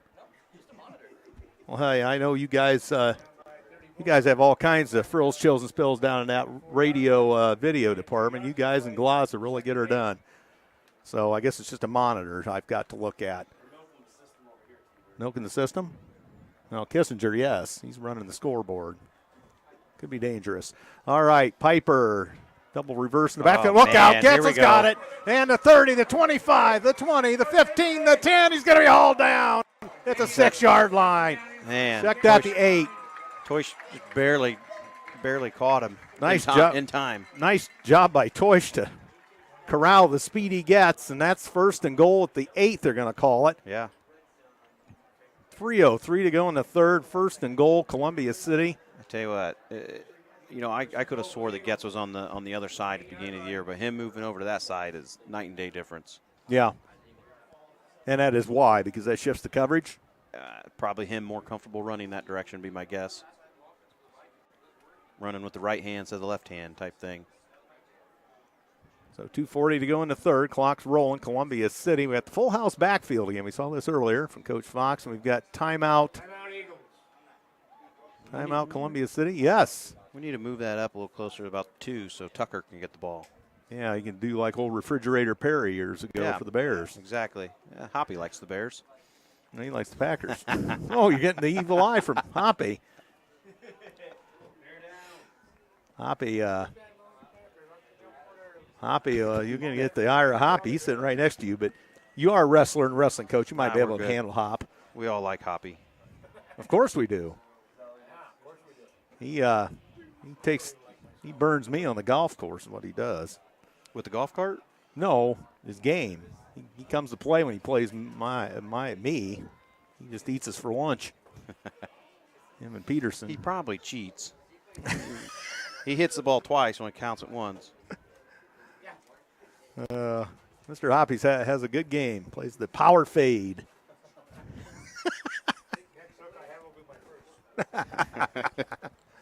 Oh, nothing like a little golf talk. Conference golf tomorrow indicator. So Piper up under center and hands off. Goree across the left tackle, and he gets sandwiched and eventually ambushed by 4 Vikings. Forward progress takes him to where? The 5? Roughly the 5 there. Look like. Did they get up to a 4? Wow. Okay. Krumanacher to the tackle for Huntington North. 2:10 to go, 21-0 Eagles, 3rd quarter. Piper up under center, hands it to Goree around the left side, cuts in, touchdown Eagles. And that he needed that. Yeah. Goree, he had the 2, he put the ball down twice earlier in the first half. He needed that. Yep. Looks like Franciscan fireworks. Too much scoring tonight. Looks like Franciscan fireworks is sold out, folks.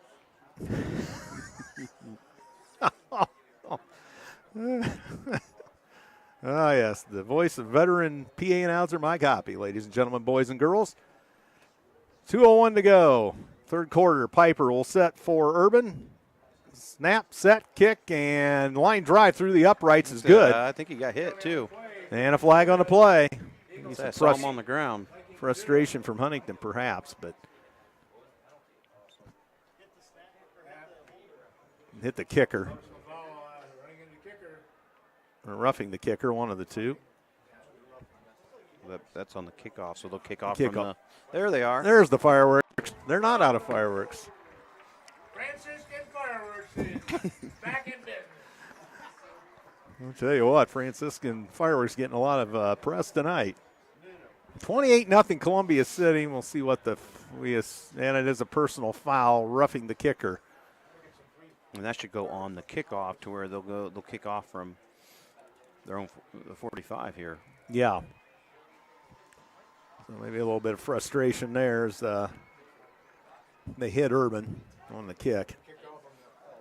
28-0 Columbia City. It's a good night for the Maroon and Gold so far on Homecoming 2022. Eagles looking to go a perfect 3-0 at home. Yeah, it's a good feeling to have, especially getting into what our schedule's bringing us to. Mm-hmm. And then always you know, our sectional if we're able to, you know, if we get lucky enough to hold or host a sectional game. And we did last year. We've not been very fortunate in that regard over the years. But last year, wasn't it Northridge? Well, yeah. Went on to the state finals. Yeah, but I mean, we at least got a home game against Angola. So we kick off from their 45. So that's a little pooch kick or He's going to try to kick it right through the infield or the upright. If I'm him, I try to kick a field goal. 45, 55 yards, and he does. And it goes. Oh, that had the distance, I think. Close. So Urban gets to test his leg out, and it's the back pylon area there, so touchback.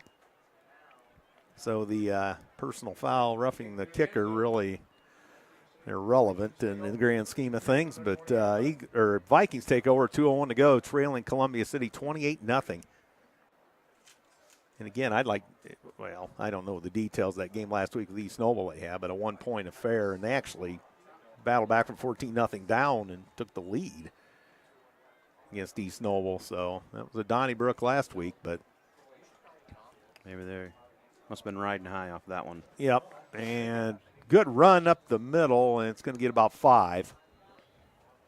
Pushing and shoving in there. Noah Wagner, the ball carrier.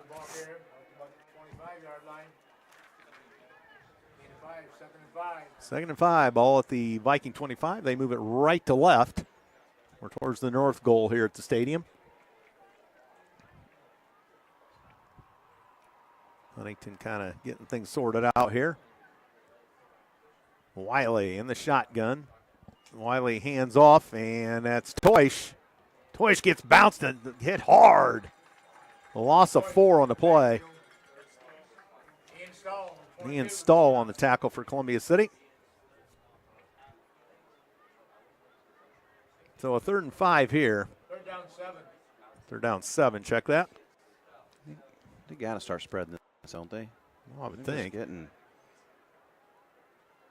They're just running up. They're what they were running the first half. Although Wiley looks to throw over the middle. He's got a man. Got it. Nice catch. First down, Huntington North. That's good for 15. Payne with a tight defense there, but I think he had his hands on the ball, but it was 80. Chipchowski. The reception, 1st and 10 at the 37. And nice wheel and deal in the backfield, but that goes nowhere. Wagner, a couple nice side steps, but he met a lot of maroon jerseys.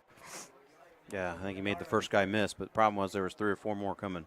Yeah, good. As we head into the waning seconds of the third quarter.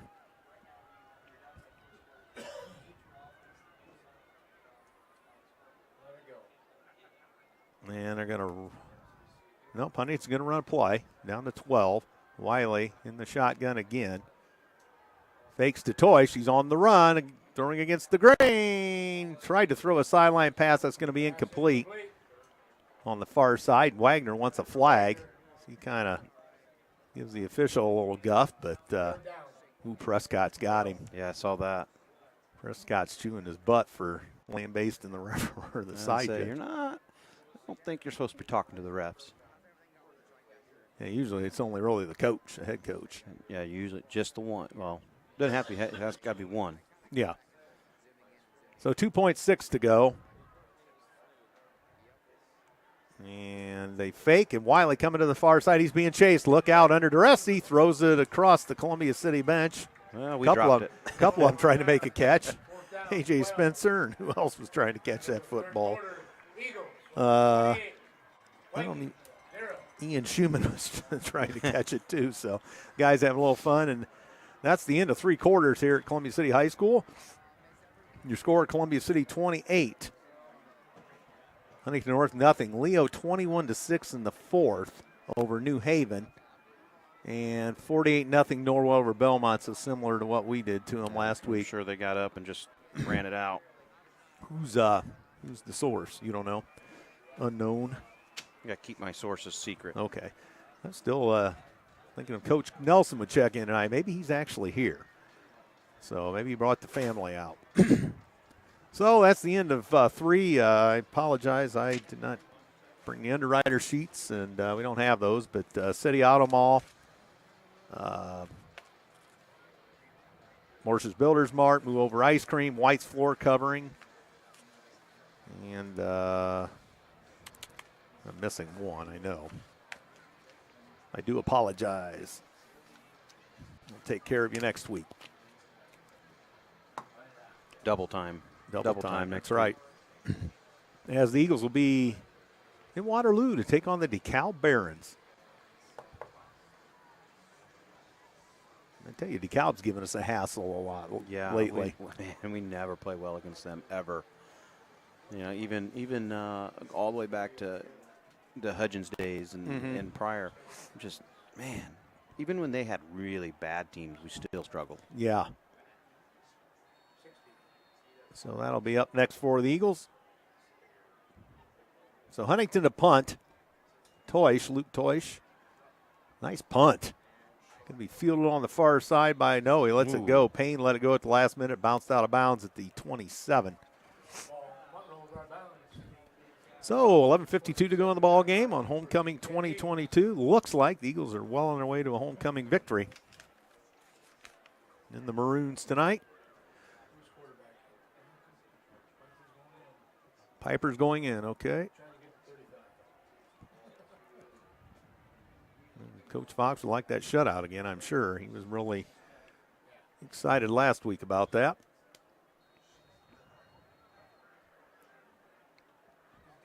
So let's see what he does here with the last. You know, I think that if they get a good drive here, it's probably the last time we see the starters. Yeah. And the hand into the pile goes whom? Is it Gorey? Yep. Gorey. Chews up 3 yards. 30-yard line. Second and 7 from the Columbia City 30-yard line. They work it right to left towards the north end zone here at the stadium. And look out. Here's Fazio with room around the right side. And he gets shoved out of bounds a couple yards short. Good block there, but I think he outran the block. A.J. Spencer over there. He outran him, but it's still a good. That's all right. Good block there initially. So 3rd down 1 for Columbia City. Ball resting where? 36-yard line. Piper's up under center. He takes the sneak. Quick snap, and that's going to be an easy first down for the Maroon and Gold. So that's going to move the chains and run the clock. Well, when they get him set anyway. 11-17 to go in the ball game. 28-0 Columbia City. I expected a little tighter game than this coming in. I guess just based on what they were able to do last week. But I think, you know, I'm still going back to those two drops. That's a killer. Yeah. Wide open drops. It really kills your any kind of momentum you're building. Columbia City across the 40 to the 41-yard line. Yeah, I think and you brought up the fact that they were in the sun too. Yeah. In both instances, they turned. Yeah. You know, and you're on to something there, Coach Culp. That it's hard to see. Of course, this field's a little better than our old field. You used to look right in the sun then.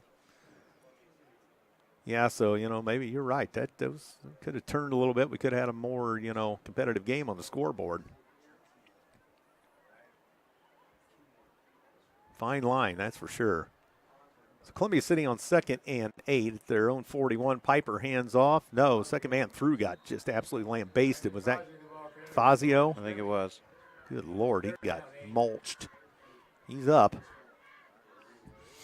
The interior of the Huntington line just put the hammer down on that one. Landrum the stop for Huntington North. Fuller comes back out. Down to 9:50. Eagles in the huddle. Salting a little more of that play clock away now. Down to 10. And Piper fakes. He drops, fires, and caught by Shear. 40, 35, 30. And Shear's going to take it to the house. 10-5. Touchdown, Columbia City. That was, holy smokes, 61 yards? 59 yards. 59-yard strike from Piper to Shear. Shear got some wheels. Yes, he does. I think he runs track, doesn't he? I'm not sure. Man, when he got turned and started looking at the end zone, you could see the defense literally say, I'm not catching him. 100 to 200? Okay, we got our answer. He was moving. Jeez. He's got some wheels, that's for sure. 34-0 Eagles. Piper out to hold for Urban. Scott will snap. Trying to make it 35. And a little bit of a low snap, but get in. Driven through the uprights. A little bit of a line drive. They had to hustle that one. Got it in. Doesn't matter how ugly it was. That's right. And fireworks. Hey, Franciscan fireworks again. And amidst the moonlight up there to the east. So 9 minutes, 30 seconds to go in the ball game. It's all Columbia City, 35-0. We'll see if the backups go in here. We're on running clock now, or will be. Should be, yeah. DeWinger 7, Homestead nothing. Is that what I heard? From Coach Richmond down the way.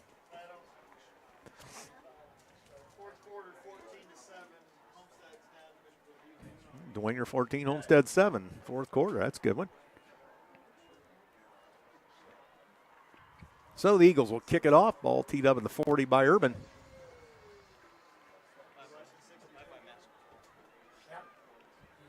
And the Eagles look well on their way to a homecoming victory here in 2022. Did we see Severs? Did he come out? No, he was sitting right down here. In street clothes, or? No, he's still, I don't think he had his shoulder pads on, but he still had the ice on. So there's the boot by Urban. Good high end over end floater, going to be fielded at the 1.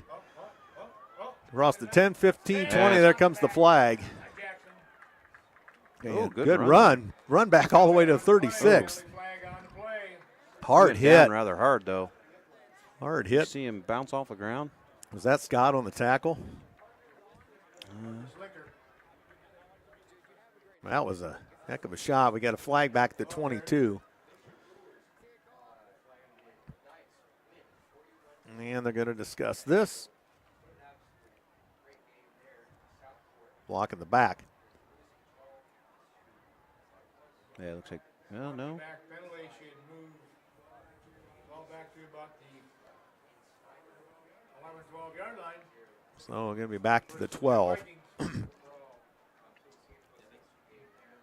So if you're Huntington, what are you doing now? Just trying to get something going, or just trying to keep the ball and save face?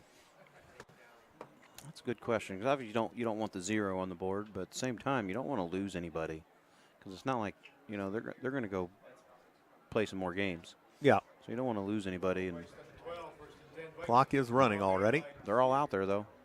All starters, quarterback, running backs are all the same. Okay. We're running clock. So Wiley, he takes it to the far side. Wiley takes the pitch. And when he got hit pretty hard, but he's up. Maybe a yard. Arntz the tackle.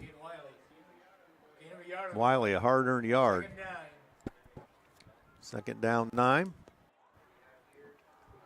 7:45 to go in the ball game. 35-0 Columbia City. Some of the crowd leaving already. Eastside 28, Busco 6 final. Interesting there. And Wiley on the run, throws, and incomplete. That ref was like, I'm out of here. Yeah. Wagner, the intended receiver, near the Columbia City bench.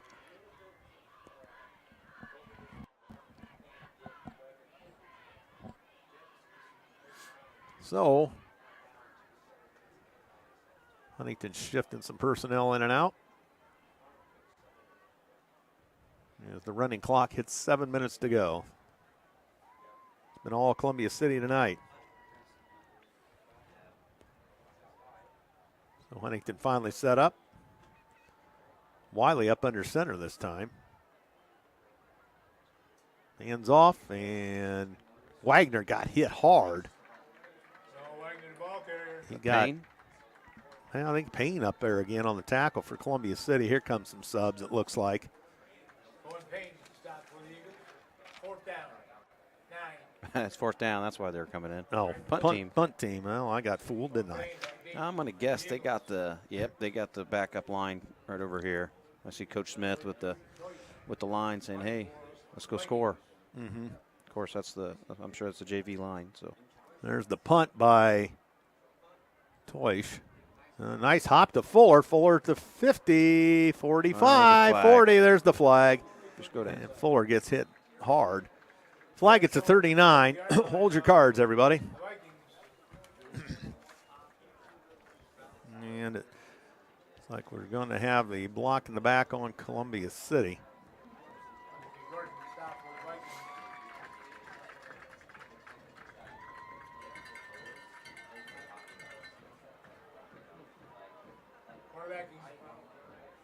Quarterbacking for the Eagles, number 13, Zach Berry. Zach Berry, the quarterback coming in. Viper's night is over. That brings it back to the 49. 49-yard line. 1st and 10 Eagles. They're on 49. Now we got to relearn all the numbers. Yeah, Berry in. There's Fazio out here on the corner. And Berry hands off. Oh, geez, Pete Huntington just annihilated our runner. I'm not sure they've swapped. Yeah, here they come. Cameron Carr, the ball carrier for Columbia City. I think that was 28. Senior. So Huntington shifts some personnel. And it looks like Blaine said their starters are done for the night. Down to 4:45 to go.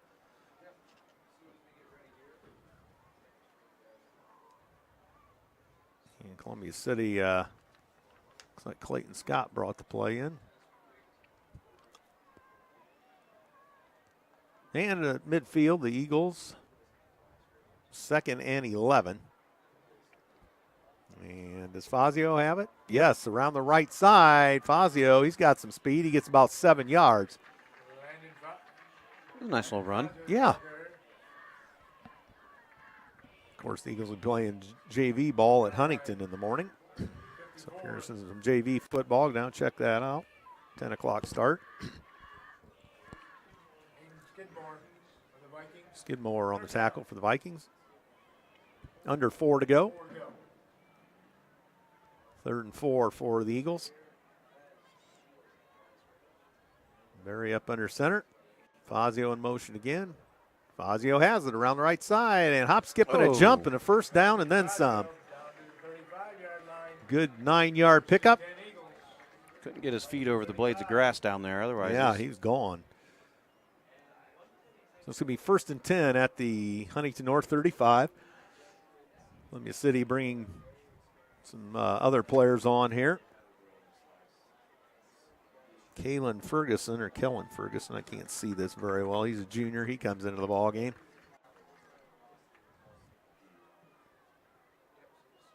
And here comes, and a big hole. Oh, and a Huntington North defender falls down and. Got it. Who was that? 85? Cole Butler, a junior. Oh, there's a flag. There it is. The hole. No, the block in the back on the Eagles.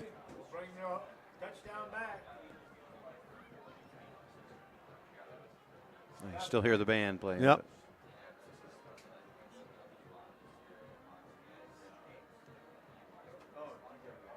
Finley will move the ball back to the 43-yard So line. that wipes out the touchdown. So with 2:15 and the clock rolling, 1st and 18.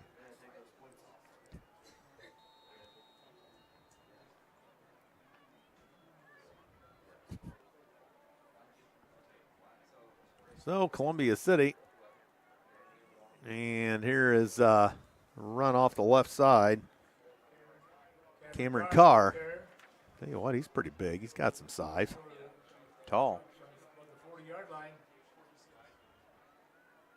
41-0. Well, that's not 41-0. That scoreboard says 35-0.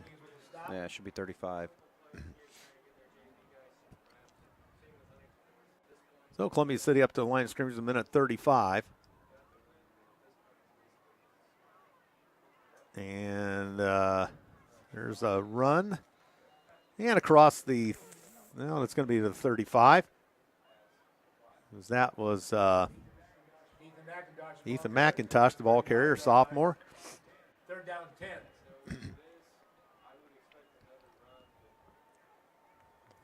Well, wonderful. Fix the scoreboard. I know obviously 41 looks better, but Yeah. it's definitely 35. I don't think Stroop's going to recognize that by the end of the ball game, but Huntington may not like it, but No, I'm sure not. and here comes Fazio around the right side. He cuts up field, and Hey, look at this. Never mind. He didn't have to fix it. he doesn't have to fix it. Touchdown, Columbia City. Brandon Fazio, touchdown. So the clock continues to run even on. I thought it was supposed to stop Everything? at touchdown. Checking for flags. Well, This game's going to be over. yep. Fireworks, and Urban comes on to kick. Franciscan fireworks trying to shoot the moon out of the sky.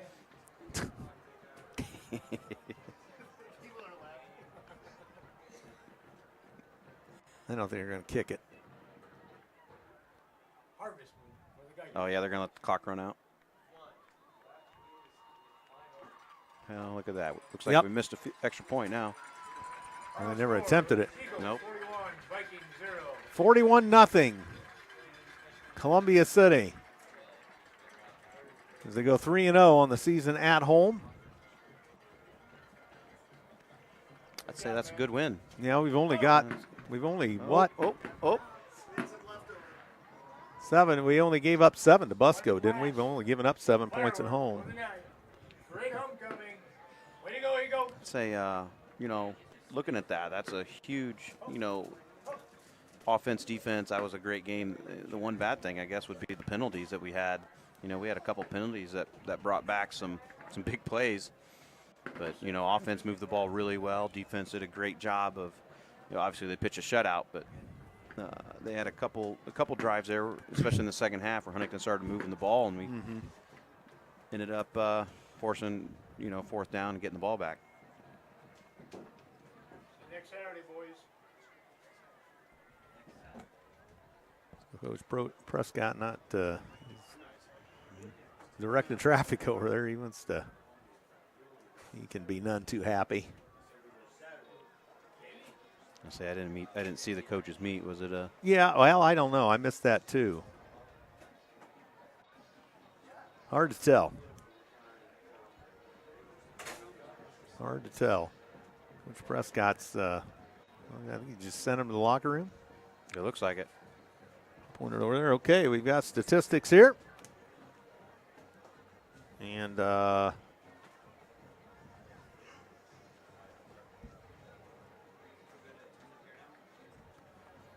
here we go. Total offense, Columbia City, 611 yards. Oh, my God. And that was no big plays. How 7. many big plays did we have? Not really too many. Can't think of any that were really over 30 to, Shear had the 39-yarder, but or whatever it was. But most of it was 10, 15-yard chunks maybe. Yep. As our biggest. 75 plays run by Columbia City, 8.1 on average. Huntington North, 128 on 46 plays. Passing, Columbia City 207 yards on 12 of 17 through the air. 3 touchdown passes. Huntington North 2 of 12 through the air, 9 yards per play. And rushing, Columbia City 404 yards on 58 carries, averaging 7 yards per clip there, and rushing 110 carries on 110 yards rushing on 34 carries for the Huntington North Vikings, as they just did not get much done. Looking at receiving, 207 yards on 12 completions, 18 on 2. Penalties, 3 for 30 for Huntington. Columbia City commits 11 penalties for 105 yards. Wow. Yeah, that's the one problem in tonight was that. Yep. 1 turnover for the Eagles. We had 2 fumbles, lost one of them. Punting, we did not punt. They punted 7 times for 36.3 yards. Time of possession, Columbia City 28 minutes, 3 seconds. Huntington North 19 minutes, 57 seconds. First downs 28-8 in favor of the home team. And as we look on down the way here, 18-5 first downs on the ground in favor of the Eagles. 9-1 through the air in favor of the Eagles. First downs on penalties, Huntington 2, Columbia City 1. Third down conversions, we were 13 of 17. Big improvement there. Third downs, though. I didn't know we had that many third downs. And Huntington 4 of 14. They were 1 of 2 on fourth down. We were 1 of 3 on fourth down. Wiley's Knight 2 of 12, 18 yards, no TDs, no INTs. Colton Piper 12 of 16 through the air, 207 yards, 3 touchdowns. And Peyton Shear 0 of 1 as he tried to throw an extra point pass or whatever we did there. Not sure what happened on that, but kind of looked like he tried to shoot a free throw to me. Yeah. There's, oh, geez, what did I do there? I almost fried the iPad here. So, again, okay, rushing gets 13 carries, 160 yards. Big night for Getz. Had a touchdown. Lane and Fazio, 6 carries, 61 yards, 1 touchdown. Piper, 7 carries, 46 yards. Goree, 13 carries, 45 yards. Arndt, 6 carries, 37 yards. Ethan Sievers, 36 yards on 8 carries. And 12 yards for Noah Pletcher on 2 carries. Ethan McIntosh, a carry for 5. Cameron Carr, 2 carries for 2 yards. For Huntington North, 13 carries for Luke Toysh, 36 yards. Braden Beck, 11 carries. Actually, that was Noah Wagner, 11 carries, 35 yards. Ian Wiley, 8 carries for 30. Marcus Slinker, 1 for 6. And Sam Close, 1 for 3. Receiving, Fuller, 7 for 89 yards. 12.7 on average, 2 touchdowns for the sophomore. Peyton Shear, 2 receptions for 73 yards and an Eagle touchdown. Pletcher, 1 reception, 25 yards. Sievers, 1 reception, 12 yards. James Getz, 1 reception, 8 yards. Tackling, this thing I seem to freeze this thing up. Carnahan was 6 tonight. Landon Tim with 5. Martin Smith, 3. Goree, 3. Arntz, 3. Schnorr, 3. Tucker, 3. Chacon, Hirschman, 2. Payne, Sievers, 1. Geiger, 1. Heiser, 1. And then I froze the thing up again. I don't know what I do to this thing, but well, anyway. That's all we got. I guess that's all I wrote for this. No, of course, you touch it. 1 finger. 1 finger. I was having too many fingers. Holy crow. All right, well, trying to get at the scoring plays. I'm sure Coach Fox is probably in the vicinity. I haven't seen him yet. Colton Piper, the first score of the game, completed the pass to Fuller for 6 yards and an Eagle touchdown. Point after by Urban was good, 7-0 Eagles, as that took all the way to the 9:16 mark of the first. Then it was 3:34 into the second. James Getz for 21 yards and a touchdown. Point after by Urban was good, 14-0. Then down to the 11-minute mark of the second quarter, Piper pass complete to Fuller for 5 yards and a touchdown. Point after kick by Urban was good, 21-0 at the intermission. Eagles come out, and the 9:59 mark of the third, Justice Goree runs for 4 yards and a touchdown. Point after by Urban was good, 28-0 favor of the home team. And then fourth quarter, let's see, that would be 11. Wait a minute, what am I looking for here? 2:30 in, 35-0. And at the buzzer, Landon Fazio ran for 35 yards and a touchdown. The point after by but Urban is no good. So that's where we're at. So statistics. Oh, there we go. It does work with 1 finger. So I didn't fry the thing yet, but see a happy Coach Fox joining us here. We'll give him. Oh, of course. I managed to fry your iPad. I thought they hired Culp so he could do technology for you. Well, he does. See, he can move it, yeah. He gets a hold of it and it works, and I get a hold of it and it implodes. It's those little kid hands he's got. Yeah, he's so Coach Culp on the color analyst tonight. Coach Fox, welcome to the broadcast. Congratulations on a nice homecoming win here tonight. It was awesome, man. Just proud of the way our guys fought, the way our guys played. Just an exceptional game by them. And what's crazy is that's a really good team. That's a really good team. And we just played well. Coach Clark had one whale of a game plan, and our guys stuck to it. Our guys stuck to it, and they played it, and they were frustrated because it meant we were going to play some different guys, take some guys out that were making plays for us, and do more rotations and play more guys in there. And it was awesome just to watch our team. They fought that frustration piece of it and received the trust piece of it. And so then they began trusting it, and when you can shift that, this is the result of that.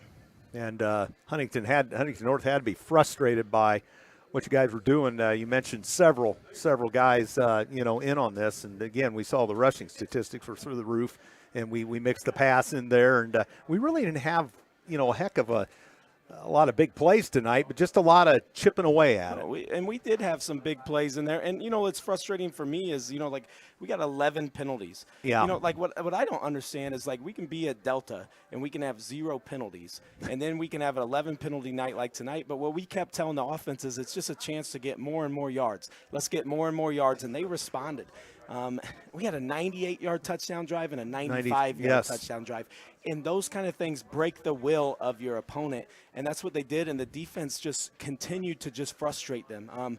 That number 19 is the conference's leading rusher. So he's Wagner. the conference's leading rusher. And, he ended up with 35 yards. And then the number 2 rusher number 4 rusher in the conference is number 28, and he had 36 yards. So one heck of a job. Because those 2 guys are studs. And if they would have gotten out of any of that, they're fast and they're explosive, and they would have got that, and we kept them bottled up, and I'm really proud of our defense. And it was pretty much our way or the highway tonight, and a lot of great performances out there. We had Huntington kind of back on their heels after a couple drops by them, and we really took it to town after taking advantage of a couple of miscues there. Well, what I said this week, sorry, I'm kind of going off subject here, fine. But I said I wanted to go with no punts so that we send 2 films to DeKalb where they don't get to see our punt. So they don't get to see our punt team. So when they're doing scouting and stuff like that, they don't know what we do on punt. It's perfect. It's awesome. So just I just realized that, and I got pretty pumped about that. And just ball control, we had possessions, and really because we were 1 of 3 on 4th down, you're 14 of 17 on 3rd downs. That's incredible. That's a big improvement. That had been a little bit of an issue for us here earlier in the season. Yeah, it has been. Yeah, it had been an issue, and we're working on that and trying to get that in. That's great. Yeah, I'm just proud of our guys. We got a king on the team. Yep. And so homecoming king. Yeah, everybody talking about King Charles, but I want to talk about King Clayton. That's proud of him and what he did and doing that, and that's exciting and just speaks volumes to who that kid is. And how he's voted a team captain for us too, and just a great kid. He's kind of a sneaky, quiet, come out of the middle of nowhere and make a play, make an impact. Yeah, a great kid. Is that who's coming up? No, that's I got Josh Arns for you here in a little bit. Been traipsing through here, so. We're perfect at home, and that's got to be a good feeling being 3-0 here, and we've only given up 7 points along the way. There's the defensive czar, Coach Clark. Is he up there? Oh, there he is. He's trying to sneak he wants the pizza, doesn't he? Yeah, I don't get any of that. I don't have commercials. You guys have to eat it. So, Hoppy ate it all. Oh, sorry, T-Bird. This is all gone. Oh, it's Coach Fox. I don't know. So, I don't know where we were at there before we got distracted, but at any rate. Okay. So, where were we at? I have no idea, man. I'm just proud of our guys. They played one whale of a game tonight, and it's awesome. The whole thing. It was just a big night for everybody, and we took advantage of our opportunities. And, you can't ask for a better effort on homecoming. And just the firepower this team really has that, we've got guys all over that can do a lot of things. Very dynamic ball club here, Coach. Yeah, they played really well tonight, and just pumped and excited and just enjoy homecoming, do it in front of a huge crowd. Feel free to come out and come up to Auburn next week to support us over at DeKalb. That's right, and that'll be an interesting ball game. They kind of on the upswing a little bit here and there. But they're a good team. We'll see what we can do up there. Yeah. Yep. It's awesome. So, hey, thanks, Andy. Yes. Appreciate it. I got Coach Josh Fox Lawrence out here for you. All right. A very happy Coach Fox, obviously, as he's had a good run. You got your iPad? Good. All right. So we'll get Josh Arntz on here. So there you go. All right, Josh Arntz, welcome to the broadcast. Congratulations on a big homecoming win, young man. Thank you. What was it like out there? You guys played a good Huntington team and really kind of shut them down here and there, and made it a frustrating evening for them. I just remember right after the first defensive drive that we had, I sat on the sideline and I just screamed, "I love this team. This team played so well today. It was all effort, all commitment for the game." Yeah, I really, I'm not an expert on this, but there didn't appear to be, any lulls for us, any letdowns. We were pretty much full throttle all the way through. Oh, yeah. Every level was able to play to their fullest, and we can even build on top of that. It was a great game for every level of the game. And I love the personnel we've got in our backfield. It's, 8 of you? And I know he took the iPad, obviously, but I think 8 of you guys running the football. Kind of, they don't know what to expect necessarily, and you guys just keep pounding at them. Every single one of us in the backfield can either power it down your throat or run outside and take you for a long ride. We got players at every position that can just go any way, and you have no clue what's going to happen. Yeah, we've also, we got some power there. We got you guys some of you carry the pile pretty well. You're one of those. Oh, yeah. Carrying the pile is the most fun part. Running outside is lazy. Turning those legs, Josh. I like it. So you've won all 3 football games here at home. Tough one at Delta, but you got to be excited about 3-0 at home, and the crowds have been fantastic, and the homecoming, with it. What's it feel like out there? You got the atmosphere. You just got everything rolling. Our atmosphere is crazy. I looked at the fans, and I'll hype them up, and they'll all react instantly. It's great to have all of our fans reacting with the team and everything like that. So 3-1, and we head on to DeKalb now. What do you know about them? I know you guys are a little ways away from scouting them or watching them on film, but what do you see with DeKalb?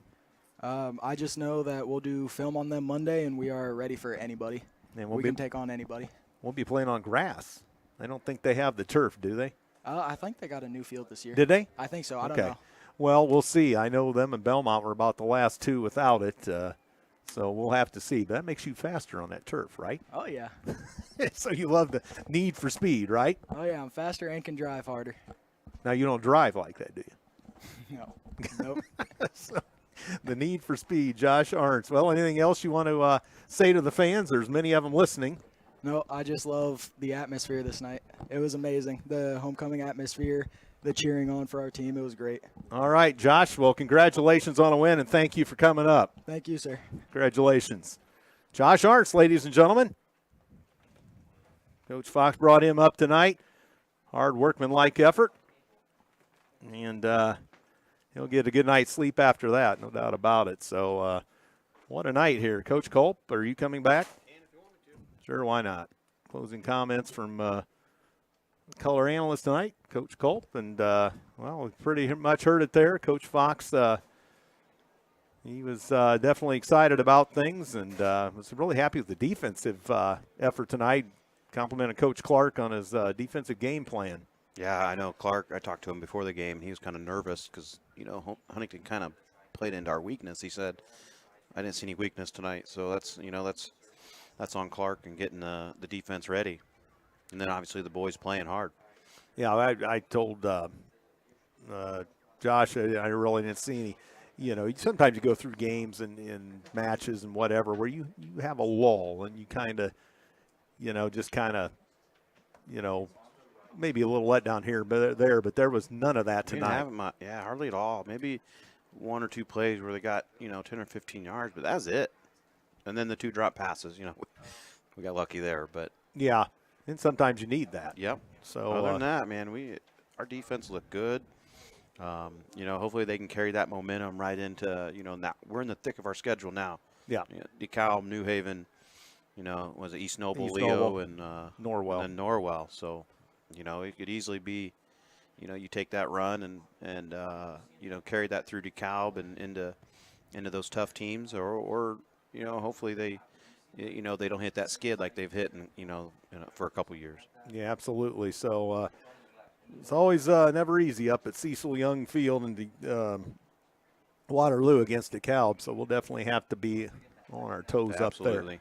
So, looks like the what is this, teacher-student football game for homecoming or something? I'm not sure what it was. It looks like a little bit of a mishmash right now, but I'm pretty sure the teachers usually win that. So. Oh, yeah, absolutely. So you got Coach Schaus and Coach Pope out there and those kind of guys. You're not going to beat them. No. So, well, that's going to about wrap it up tonight. Thanks to everybody involved in this broadcast. Jonathan Peters, our on-site coordinator, among others, and the YouTube production and everything else that they had going for you tonight and keeping us alive and kicking on the radio. So that's just about the way the cookie crumbles tonight. And I want to thank everybody for listening. We'll see you from Waterloo next week. The Cal Barons Columbia City Eagles. And my thanks to my color man, Blaine Culp, tonight. Excellent job as usual. And that's going to wrap it up. So for Blaine Culp, Andrew Thompson saying so long from the stadium, telling you final score again. Homecoming 2022, 41-0. It goes in favor of the Columbia City Eagles. Thanks for listening. Good night, everyone.